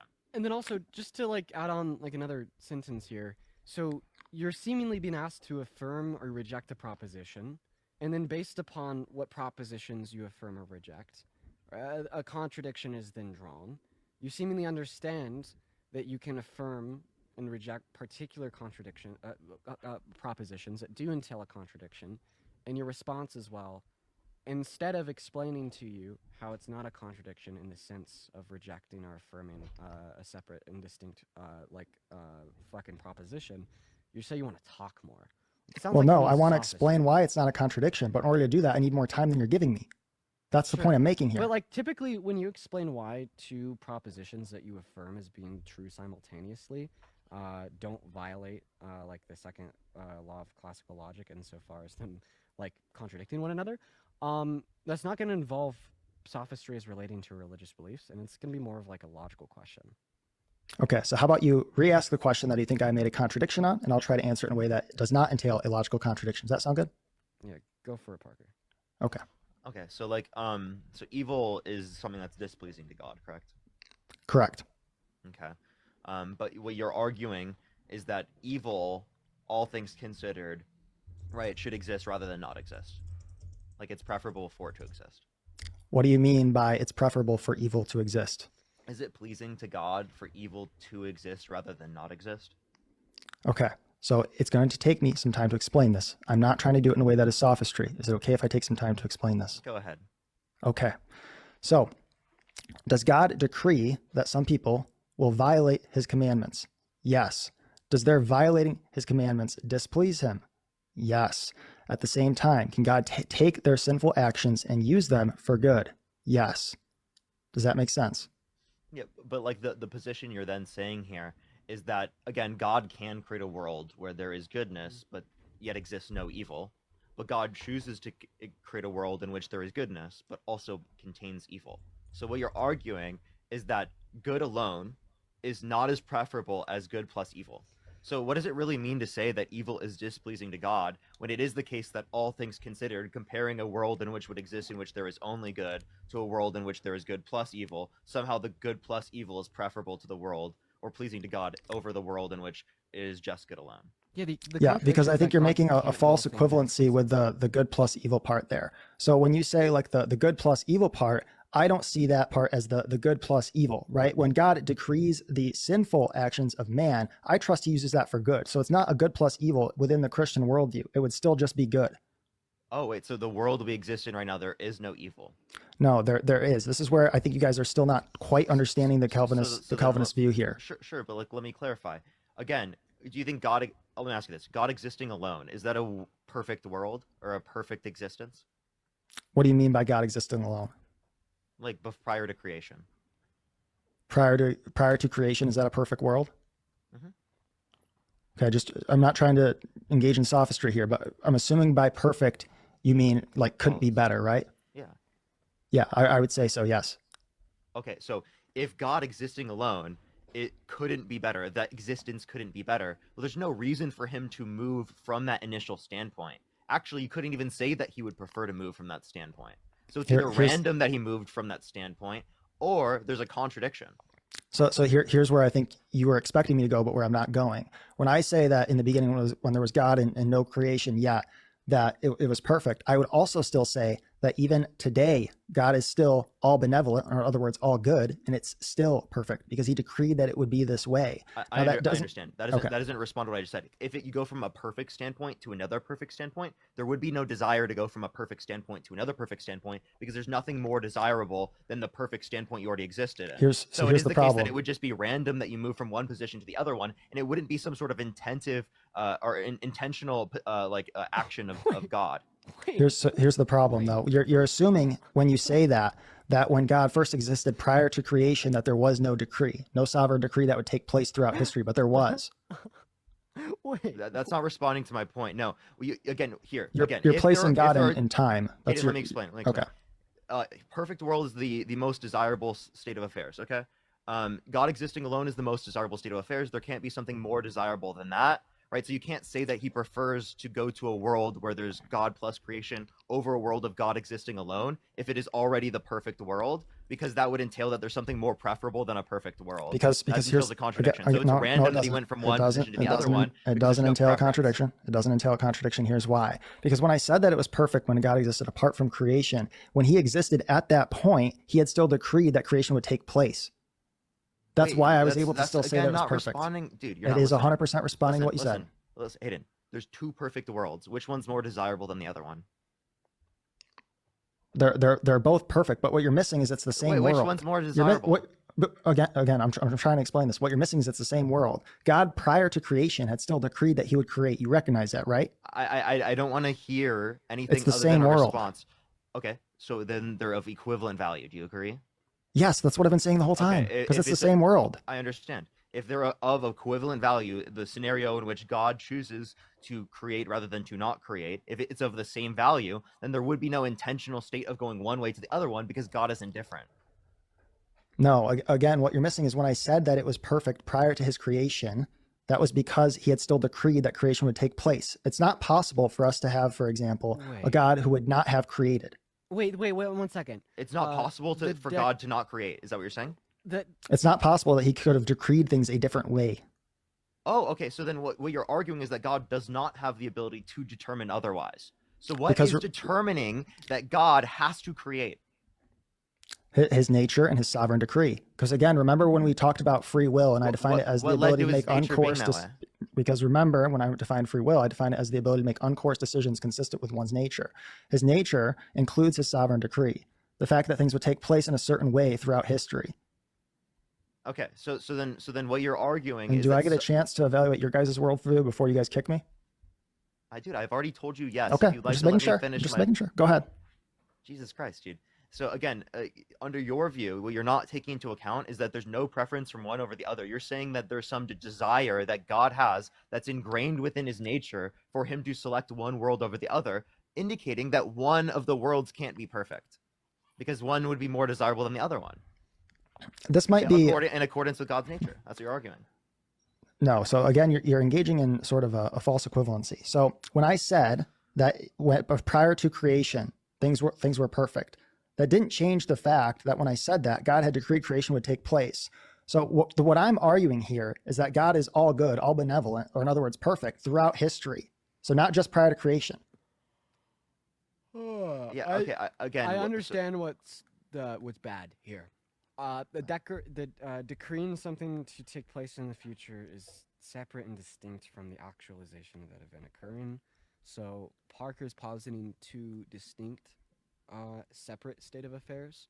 A state of affairs in which two different choices. A state of affairs in which the decrement of all in which exists hasn't occurred yet, and a state of affairs in which it has, basically before and after creation. And what Parker's saying here is seemingly everything that like it was a perfect state of affairs before creation. You're suggesting that it was a perfect state of affairs after creation. So seemingly there is no intentional creation state to go random. from one to the other, because creation would be random. Then that contradicts the story in the Bible, because it was an intentional state for God to go from one to the other one, indicating a preference. And then also just to point out, like you said that the current state of affairs is like all things considered perfect. Would you say that God can have an aversion to perfection? What do you mean by that? God can have an aversion to perfection. What do you mean by perfect in that scenario? The same type of perfection in which you've already defined can't be better. Would God can't have an aversion to himself, to his own sovereign decree. That wouldn't make any sense. So God can't have an aversion, a distaste, a disdain, a dislike towards perfection. So you said that the world we live in now, it's all things considered perfect, meaning Holocaust, slavery, all things considered perfect, meaning God doesn't have an aversion to the Holocaust or slavery. Did I ever say that we were perfect, or did I say that God's decree is perfect? Those are two different things. Thank you so much for the flying jets. I do appreciate you so much for the love. You said that the current state of affairs is perfect, which would include... I said that God's sovereign decree is perfect. I didn't say that humans' sinful nature, their sins against God are perfect. Two different things. Holocaust is sinful. So then just correct me, man. Holocaust, all things considered, perfect or imperfect? Depends on what you mean by Holocaust, all things considered, right? If you're saying the actions, if you're saying the actions of the human beings in violation to what God has commanded, no, that's obviously not perfect. That's evil. So the action of Hitler, all things considered, imperfect or perfect? Imperfect, sinful. Okay, all right. So God sovereign. So God decreed something that all things considered is imperfect. So a perfect creator can decree something that's imperfect. Sorry, I may not have been paying attention when you said all things considered there. It all depends on what perspective you're talking about from here. When Hitler and all these people... things considered perspective. Let me finish. Okay, so when Hitler went and killed a bunch of people, he sinned against God. That said, will God take Hitler's sinful actions and use them for good? Yes. I'm asking you a very simple question. Stop off. And I just answered it. Okay, I'm not obfuscating. No, you didn't, because first you said that it was all things considered imperfect. I detailed to you how that entails a contradiction, and you're like, well, maybe I didn't understand the stance. So now that I've been able to describe the stance to you in a way that you now Dean understand also told you the perspective, right? Like you asked him for the perspective, but he did tell you, he said all things considered, it would be the perspective. Yeah, so all things considered, the actions of Hitler, that God decreed, right? Imperfect or perfect in this all things considered sense? In the all things considered sense, I'm assuming you're saying from the perspective of God, correct? The all things considered sense would entail in consideration of all other relevant facts. From whose perspective? I mean, I think that in this God, conversation, because it's that's the been- determination of morality for you. So God decreed that that would take place. That doesn't mean that what they Bro. did was I didn't ask you. I asked you if it was all things considered perfect or imperfect. Answer, or I'm gonna kick you. Oh my god. Like, dude, rattles my. sorry. I thought I was gonna get the notification for the unmute thing again. I'm not used to pressing the button. Okay, so why don't you repeat the question again to me? The problem though is when you say all Okay. things considered. Hayden, You- if I have to repeat it for a fourth time, because we're on our third time right now, I'm just gonna kick you. I'm gonna make that. Okay, clear. so I don't get a chance to cross-examine your worldview, do I? If you happen to not answer the question, you won't. I'm trying to clarify the answer. Not everything can be answered in a yes or no. We've already clarified on this like 4 times. And for the first 3 times, man, I was more than happy to clarify on it. I generated the sense. I told you from the perspective. I'm making it so abundantly clear. But the waters are just getting a little bit too muddy for me to consider this a productive, intellectually honest conversation. So you're But running. I will give you one. I'm not. So you're going to running, run. So you're going as to I'm run. giving you So you're one going to last spend. chance. So you're going to spend about an hour trying to examine my worldview, and then right before I Hayden. get a chance to examine yours, you're going to run. You're running, Hayden, Dean. You're The running. reason why I'm not running is because I'm making my intentions clear while also allowing you one last opportunity to answer. Okay, I'm going to answer, but I'm not going to answer with a yes or no because I can't answer yes or no in a way that's theologically Well, the accurate. funny thing is it wasn't a yes or no question. Okay, great. So I'll now go ahead and repeat my question. Okay. So the question is, in this all things considered sense, were the actions of Hitler perfect or imperfect? This question is predicated on you earlier saying that our current state of affairs is perfect. God's decreeing whatsoever comes to pass, including the Holocaust, is perfect. That doesn't change the fact that Hitler and everyone who murdered people Thank you. were sinful, committed sins, and will be held to account before God for their uncourse decisions Perfect, consistent with their perfect, sin perfect, nature. Perfect. So all things considered, the My actions turn of now, right? Hitler were perfect. No, because I'm generating an argument with us. Okay, at what, I'm just kind of curious, at what point in time, because it's been about, Phenomenal. So now you've told us that all things considered, the Holocaust is perfect. That's fucking insane. Can we just like take a step back and realize that? Kelly, thank you for the $6.66. Like- Thank you so like- much. Appreciate Nicole. Thank you like- for the $5. Thank you. And Anthony, thank you for the $10. Thank you so much. Like I Do you feel care like about that, I Holocaust, feel like Jane? that's like really important to like denote is that it's like absolutely insane to say like all things considered the Holocaust is perfect.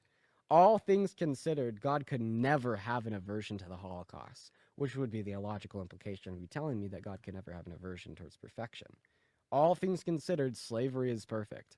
All things considered, murder is perfect. All things considered, abortion is perfect. Like these perspectives are like genuinely You could, insane. you could just ask him like if you had a button in front of you that could have prevented the Holocaust, You want it right? because it was Would you have perfect. done it?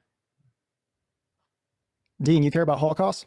Hayden, can you answer the question? If you had a button in front of you, I'll let you ask a question right after. I don't mean to be rude. Okay. The button in front of you that says and you press it, the Holocaust does not happen. Would you do it?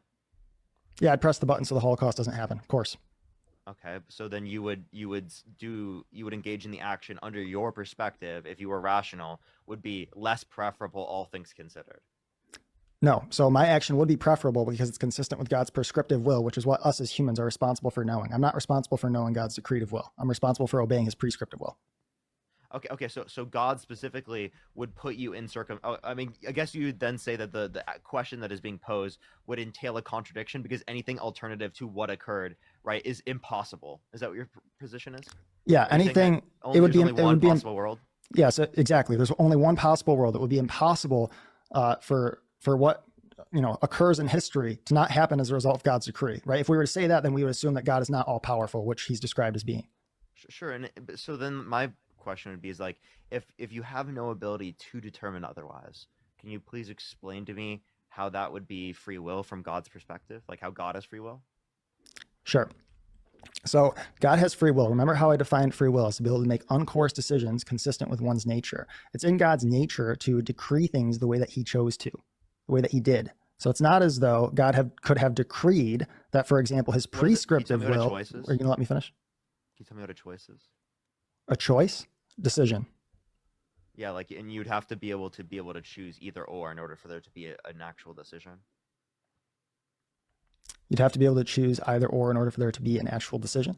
I'm willing to follow that down the line, but it might depend on what you mean by choose. But I'll for now say yes. You either do or don't do is at least a choice, right? Yep. You have the ability to do either or. Mm-hmm. Okay. So then God doesn't have any choices What do you mean by that? He doesn't have any choices. because he couldn't have done otherwise. Well, remember how I defined free will, the ability to make uncourse decisions consistent with choice. one's nature. So he has the I'm ability to talking make about choice. free will. I'm talking about choice. Yeah. So he has the ability to make decisions consistent with his nature. Does that make sense? So he can't choose because you said choosing requires the ability to do otherwise. Kelly, thank you for the $6 and the 66 cents on Venmo. Jessica, thank you for the $5. Natalie, thank you for the $5. Garrett with the $5. Tessa with the $25. Sarah with the $5. Morgan with the $5. I appreciate you guys for the love. So hey, God, after you can I answer this, Thank you so much, Sid. Thank you so much. yeah, after you answer this Thank you. question, like I'm kind of done with it, unless Parker has anything else to say. I think he wants to run something on us, so we'll let him do that. Yeah. Go ahead, Hayden.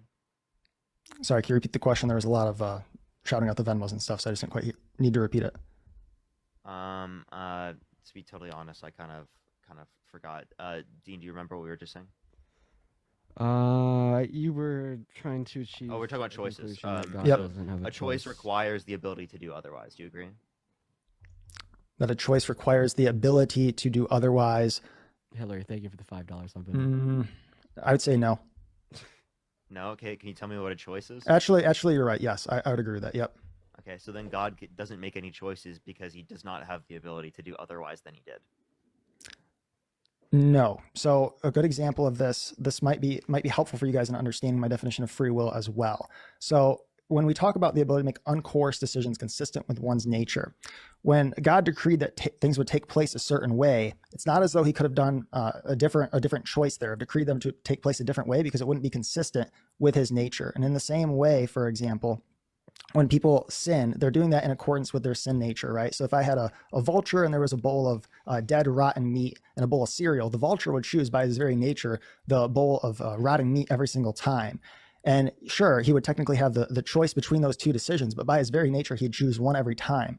And so when I talk about, for example, a human being who is choosing to sin every single time as a result of his sin nature, apart from the grace of God, that would still be, in my view, an example of him making a decision, making a choice. And in the same way, when it comes to God, he's always going to make the choice the choice that is consistent with his nature, So with then his what do you mean good by character. Then what do you mean by ability? By ability? Yeah, define ability. Yeah, so the ability to make in what context do you mean ability here? I'm just trying to clarify. Ability to choose otherwise. So when you say that you define free will as the idea that you can make uncoerced decisions in accordance with your nature, but Mhm. in accordance with God's nature, he could only make one choice, but he somehow still has the ability to choose otherwise. Well, I fail to see how, in any sense of that term ability, that statement is true. Because when you say that goodness is a necessary attribute of his property, it's essential. All that you're saying is that it's logically impossible for God to choose otherwise. And Yeah. if it's So logically Yeah, it's not impossible for God, if it's logically impossible for God to choose otherwise, then in what that sense entails does that he God doesn't have the ability to make choose otherwise? choices. Yeah. You don't have Does choices. the God vault- has no hang on. choices. No, so going back to the vulture thing, does the vulture have a choice in regards to the cereal versus the red meat? No, in the way that you'd find it, the vulture wouldn't have a choice, because you said in the nature of the vulture, they can, logically speaking, only choose the rotten meat. No, the vulture wouldn't have the ability to choose otherwise. Yeah, if it would be contradictory for them to do otherwise. But the point is that it's not contradictory, so you would say that yes, they do have a choice. But from your perspective, it is contradictory for God to do otherwise. You said in order to have a choice, you have to There's be able to only do one otherwise. sovereign decree. If God does not have the ability to do otherwise, God does not have any choices. And then So- what does it mean to say that God chose to create the world? What does that even mean? Okay, so let me clarify again, right? So in the case of choices, if you're saying, could God have had a different sovereign decree? The answer would obviously be no. There's only one sovereign decree that God has. Or for example, if you were to say, could God have chosen for the greatest commandment, instead of being love the Lord with all your heart, mind, soul, and strength, and the second being like it, love your neighbor as yourself, could he have chosen to make that commandment instead hate your neighbor instead of love your neighbor, right? The answer would be no, because there's only one sovereign decree. And Brooklyn, that thank you choice so to much for say the hate your $20 on neighbor. PayPal. I really appreciate you for the love, Brooklyn. Thank you so much for the love. We're just gonna skip past the dialogue. The point is, What do you mean by God has the ability to choose otherwise when it is literally logically impossible for God to choose otherwise? That's why I asked you to define ability. I think the current pressing question on our minds is to define ability. Okay. I mean, in what sense? In the sense that you were just mean using when it. you say God has the ability to choose otherwise. Sure. He has the ability to choose otherwise, but he has only one I'm asking you to define ability. choice. Option. Define choice. Wait. Yeah, because choice is the ability to do otherwise. Wait. So when you say you define ability as choice. So when you say ability to choose otherwise, you're just saying choice to choose otherwise. So define choice. Okay. Do you want me to try to clarify what I'm getting at here? No, I want you to define it. Define choice? Yeah. Okay. I mean, I'm just going to literally pull up the dictionary definition for this then. An act of selecting or making a decision when faced with two or more possibilities.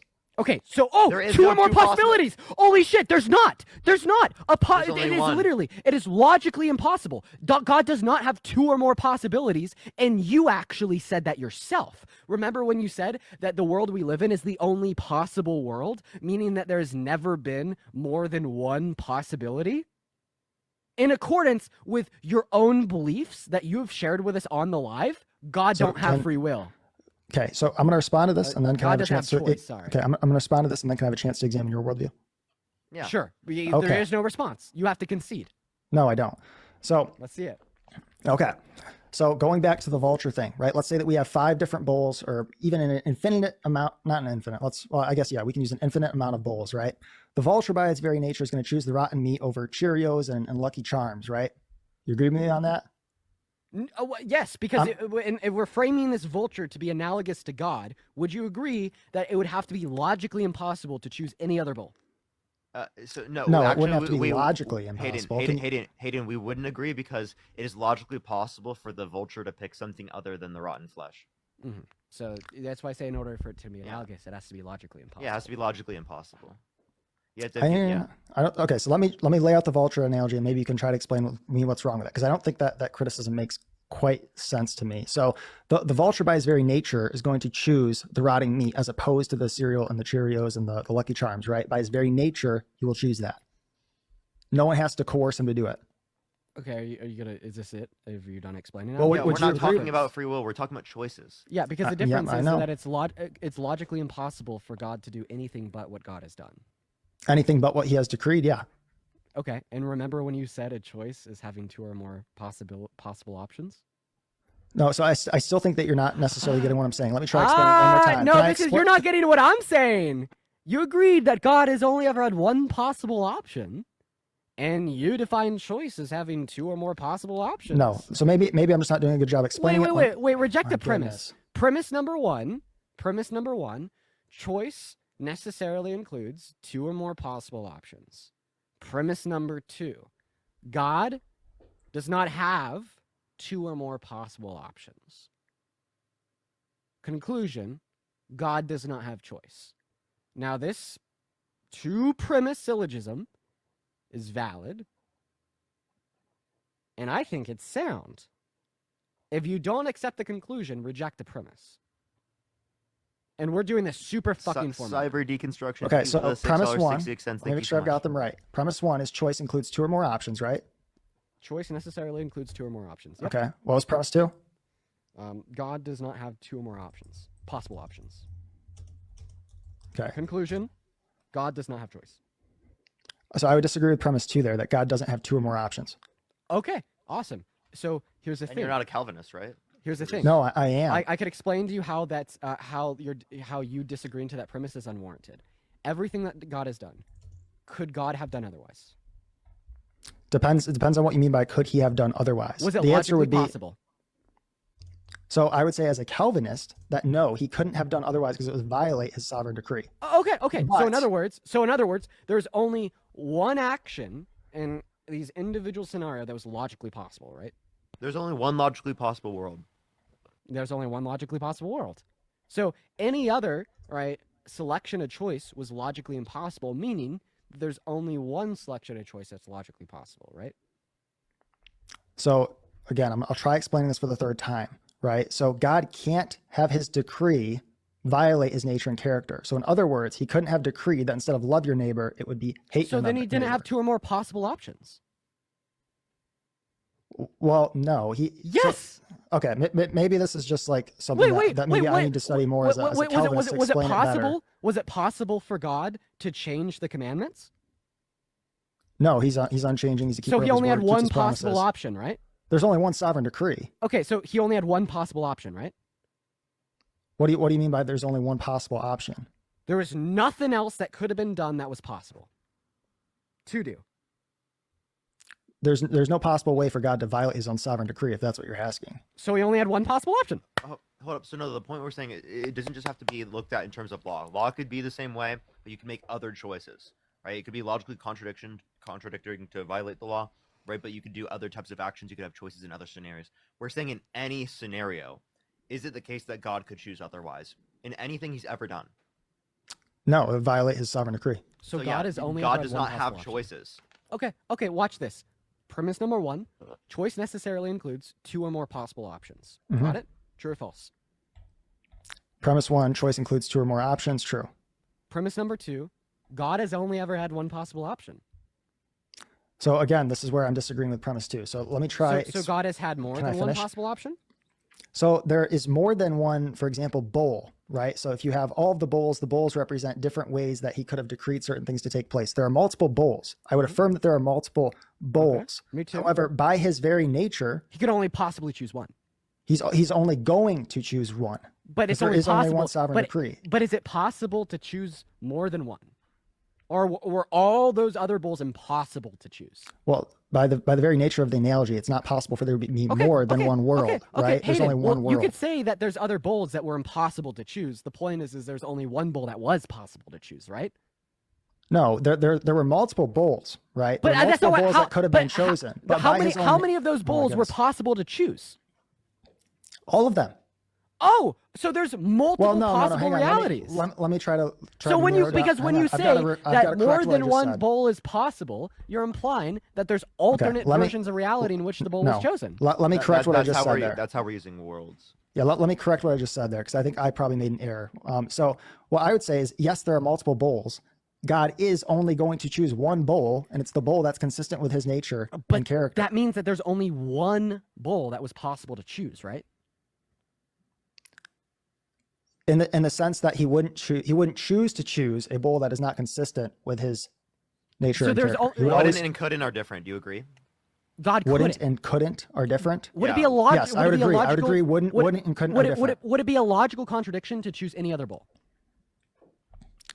What do you mean by a logical contradiction?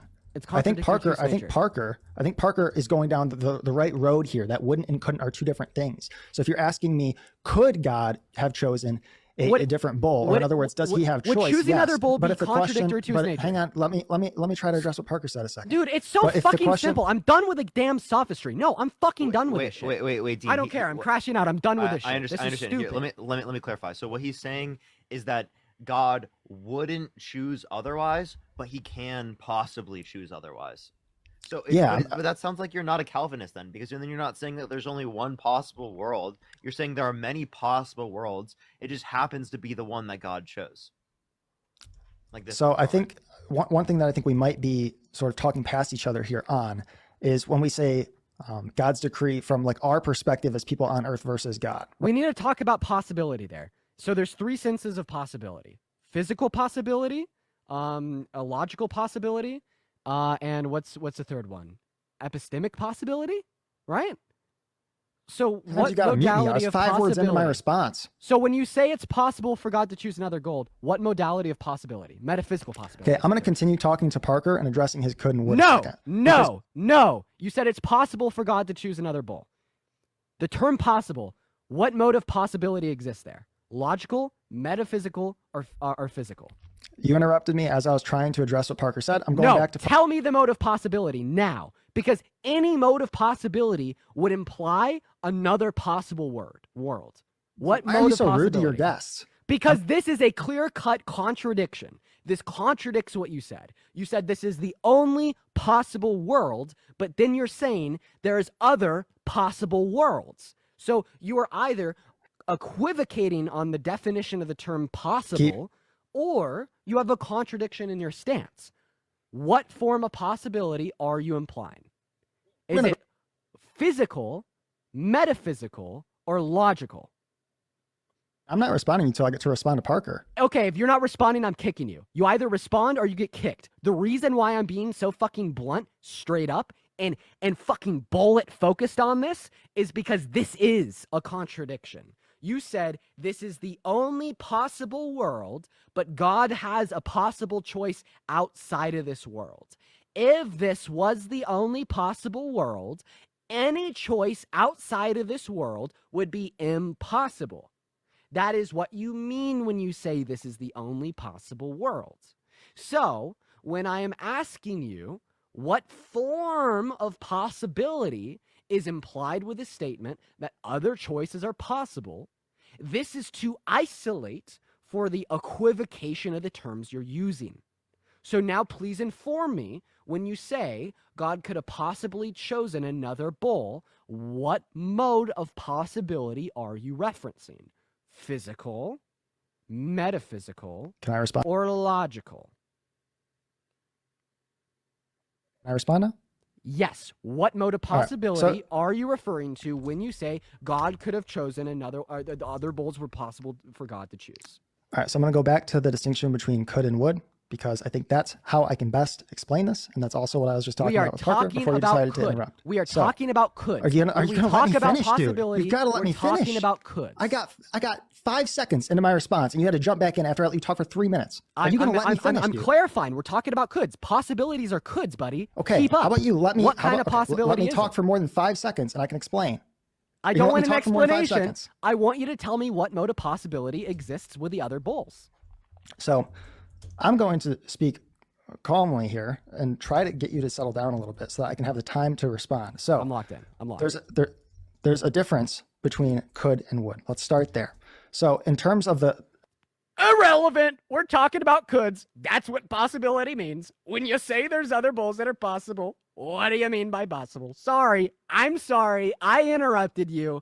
Once again, I'm the bad guy, but I'm the bad guy for a good reason.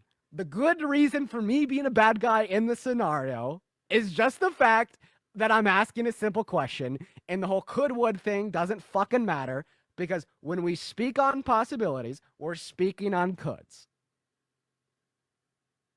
What kind of possibility are you referencing with the other possible bulls? Is it physical, metaphysical, or logical?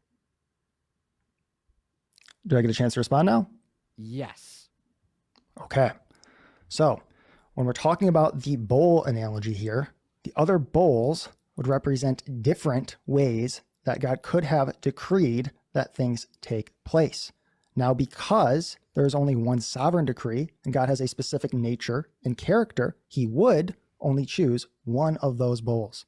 Does Thank that make you. sense? So this is why I've interrupted you every time, because I wanted to spare that time from being wasted because you didn't answer my question. You said there's other possible bulls. What was that possibility? Physical, metaphysical, or logical? Dean, I'm not even sure you know what you're talking about at this point. I do. You implied the term possibility when we're talking about of it, right? We have a physical possibility, which means is it possible with the physical laws as bound by nature? We have metaphysical possibility, which means it exists in a possible world, or we have logical possibility, which means it's not contradictory. These are the three modes of possibility. In fact, you could fact check that I know exactly what I'm talking about by looking it up. Just look up three modes of possibility in epistemic philosophy. I know what I'm talking about. So now Okay. tell me, when you say there's other possible bulls, which mode of possibility are you talking about? Physical, metaphysical, or illogical?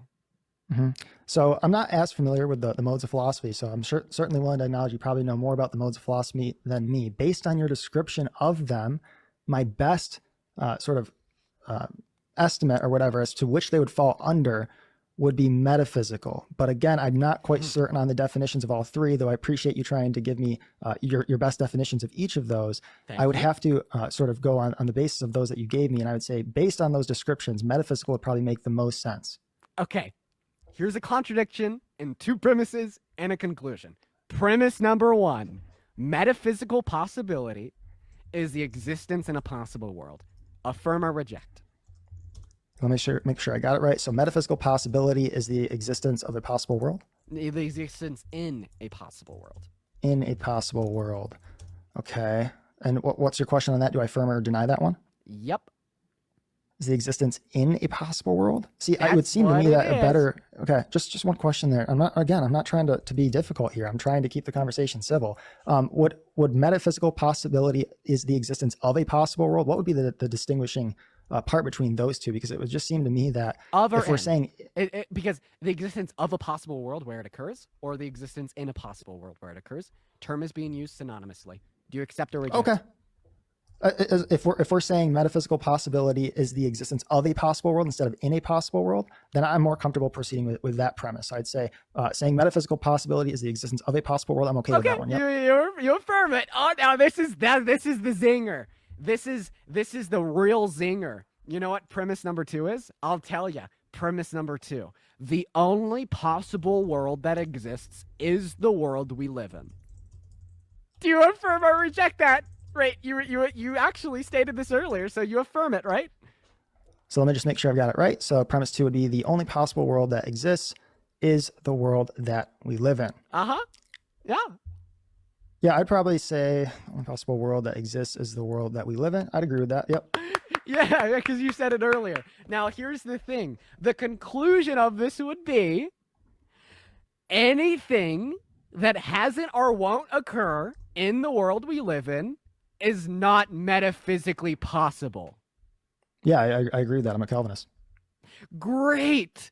So earlier, when we're talking about all these other possible bowls, or in other words, the possible choices God can make, there's only one. That one bowl would be the choice that was made in the world we live in. All the other bowls, all the other choices would be metaphysically impossible. Yeah, sure. I mean, even if I was willing to grant that, that would just have meant that I was wrong 20 minutes ago. Great. It wouldn't change. It says more than that. It says more than that. So you grant it, right? Well, remember how I said if in the beginning there? I said, No, do you grant it? Are you going to, okay. You don't got to treat me like a dog, dude. Do you Like, grant it or do you not? Do I grant what? The premises and the conclusion? Yep. Okay, can you repeat the conclusion back? I didn't have that one typed out. Okay. Phenomenal. The conclusion would be, of the two premises that I gave you, Mm-hmm. the only things in which are metaphysically possible is what has occurred or what will occur, as the only possible world we live in is the one that exists. Yeah, I affirm that. That's consistent with my view of God. Yeah. Okay, awesome. So earlier, when you said that God has two or more possible choices, you were lying, because God only has one possible choice, and that's what actually happens in the world we live in. No. That's the contradiction. That's Okay. the contradiction, buddy. In any state of affairs where one must do something, there is only one metaphysically possible thing that can be done. And the one metaphysically possible thing that can be done is what was done or what will be done. There is no other possible things to do, as there is no other possible worlds. Okay, so do I have a chance to examine your worldview now? After you concede on the contradiction, I got you in. Very firm contradiction. Clear as day contradiction. Perfectly described contradiction. I mean, beautiful. No, I would deny that Calvinism is a contradiction. Well, I told you what the contradiction is. You believe God has choice. You believe there's two or more possible choices that can be made in any state of affairs. However, only possible I world. thought I got banned. I was scared. However, you believe that the only possible world that exists is the world. And what this tells us is that there is no other possible choices, as there's no other possible worlds, and you define possibility predicated on the existence of another possible world. That's Okay, the so contradiction. You will not be able to describe how it's not a contradiction. You have to concede logically that is. okay, let me see if I can describe to you what my view in Calvinism as far as like the sovereign decree and how that plays out in history is. And I want you to No, tell me if you 'cause that think that doesn't relates reject to. one of my Dude, can you premises. stop interrupting for more than 3 seconds, please? Please. No. The reason I am interrupting is because I gave you a set of premises that entailed a contradiction. You explaining all of that other garbage isn't rejecting any of the premises. So you either have to explain how the argument is not valid in a philosophical sense, or you have to reject the premise. Okay, so here's how I would respond to that. For one, I'd point out that even if I grant what you say, all that would show then would be that God had only one choice, I guess, as far as how the way things would play out in history, and it could have been something else. Now, as a Calvinist, the way that I would look at this, That statement's a contradiction. Dude, oh my goodness, That can you statement's a contradiction. That statement's a contradiction. That statement is a contradiction. You're writing all of my arguments down on a Google Doc. Earlier, you accepted that choice was defined as 2 or more possible outcomes. He doesn't have one choice because there's not 2 Sid, thank you or for the more $25 possible on Venmo. outcomes. Thank you so much, Sid. I really appreciate that. Thank you, Sid. It's not that he has one choice. It's that he doesn't have choice. Okay, so let me just try to repeat God this. doesn't have Okay, choice can is I- the conclusion. Okay, so let me ask you this. If there's a bowl in front of a vulture, one has cereal, one has meat, it chooses meat every time. Is there a choice for the vulture or no? There's a choice for the vulture. There's not Okay. a choice for God. Because And that's where you fall the apart. other That's where you bowl- fall apart, yeah. No, it's not where I fall apart because the other bowl was possible for the vulture to choose, but the other choices, the other bowls for God, are not possible for God to But choose. hang on. But the vulture would never choose the cereal, right? It always chooses the meat. Yep. You Okay, could and in the say same that and in the as same long as way, the other and in bowl's the same possible. way, and in the same way, God would never decree, for example, instead of saying love your neighbor, hate your neighbor. There's only one decree. He'd always choose the same bowl. That's what you're missing, Dean. You just completely Nope. contradicted yourself. Nope. Wait, hold on, Wrong. hold on. Because the Parker, other Hopkins. bowls aren't Hold up, possible. So again, you agree that it's logically possible for God to have done otherwise? I'm sorry. I'm not fucking doing this again. He rejected that, Parker. I just want to clarify. for the fucking 5th, 6th, 7th I time. get it. Hayden. Do you think it's logically possible that God could have done otherwise? No, because it's not consistent with his own nature, just like it's not consistent for the vulture's nature to choose the cereal. Does that make sense? I think Parker gets what I'm saying here. So, no. But so then what you're saying and why it's not comparable to the vulture scenario is what Dean is saying is that because the vulture, it's logically possible for them to do otherwise, but it's not logically possible specifically for God to do otherwise because it's not necessarily only their nature to choose the meat over like other sorts of like things like cereal. Like Let's it's see how logically good faith. possible for them to do otherwise. Let's see how good faith he is. Hayden, you've written down both of the 2 premise syllogisms I've given you. Go back to the first premise of the first syllogism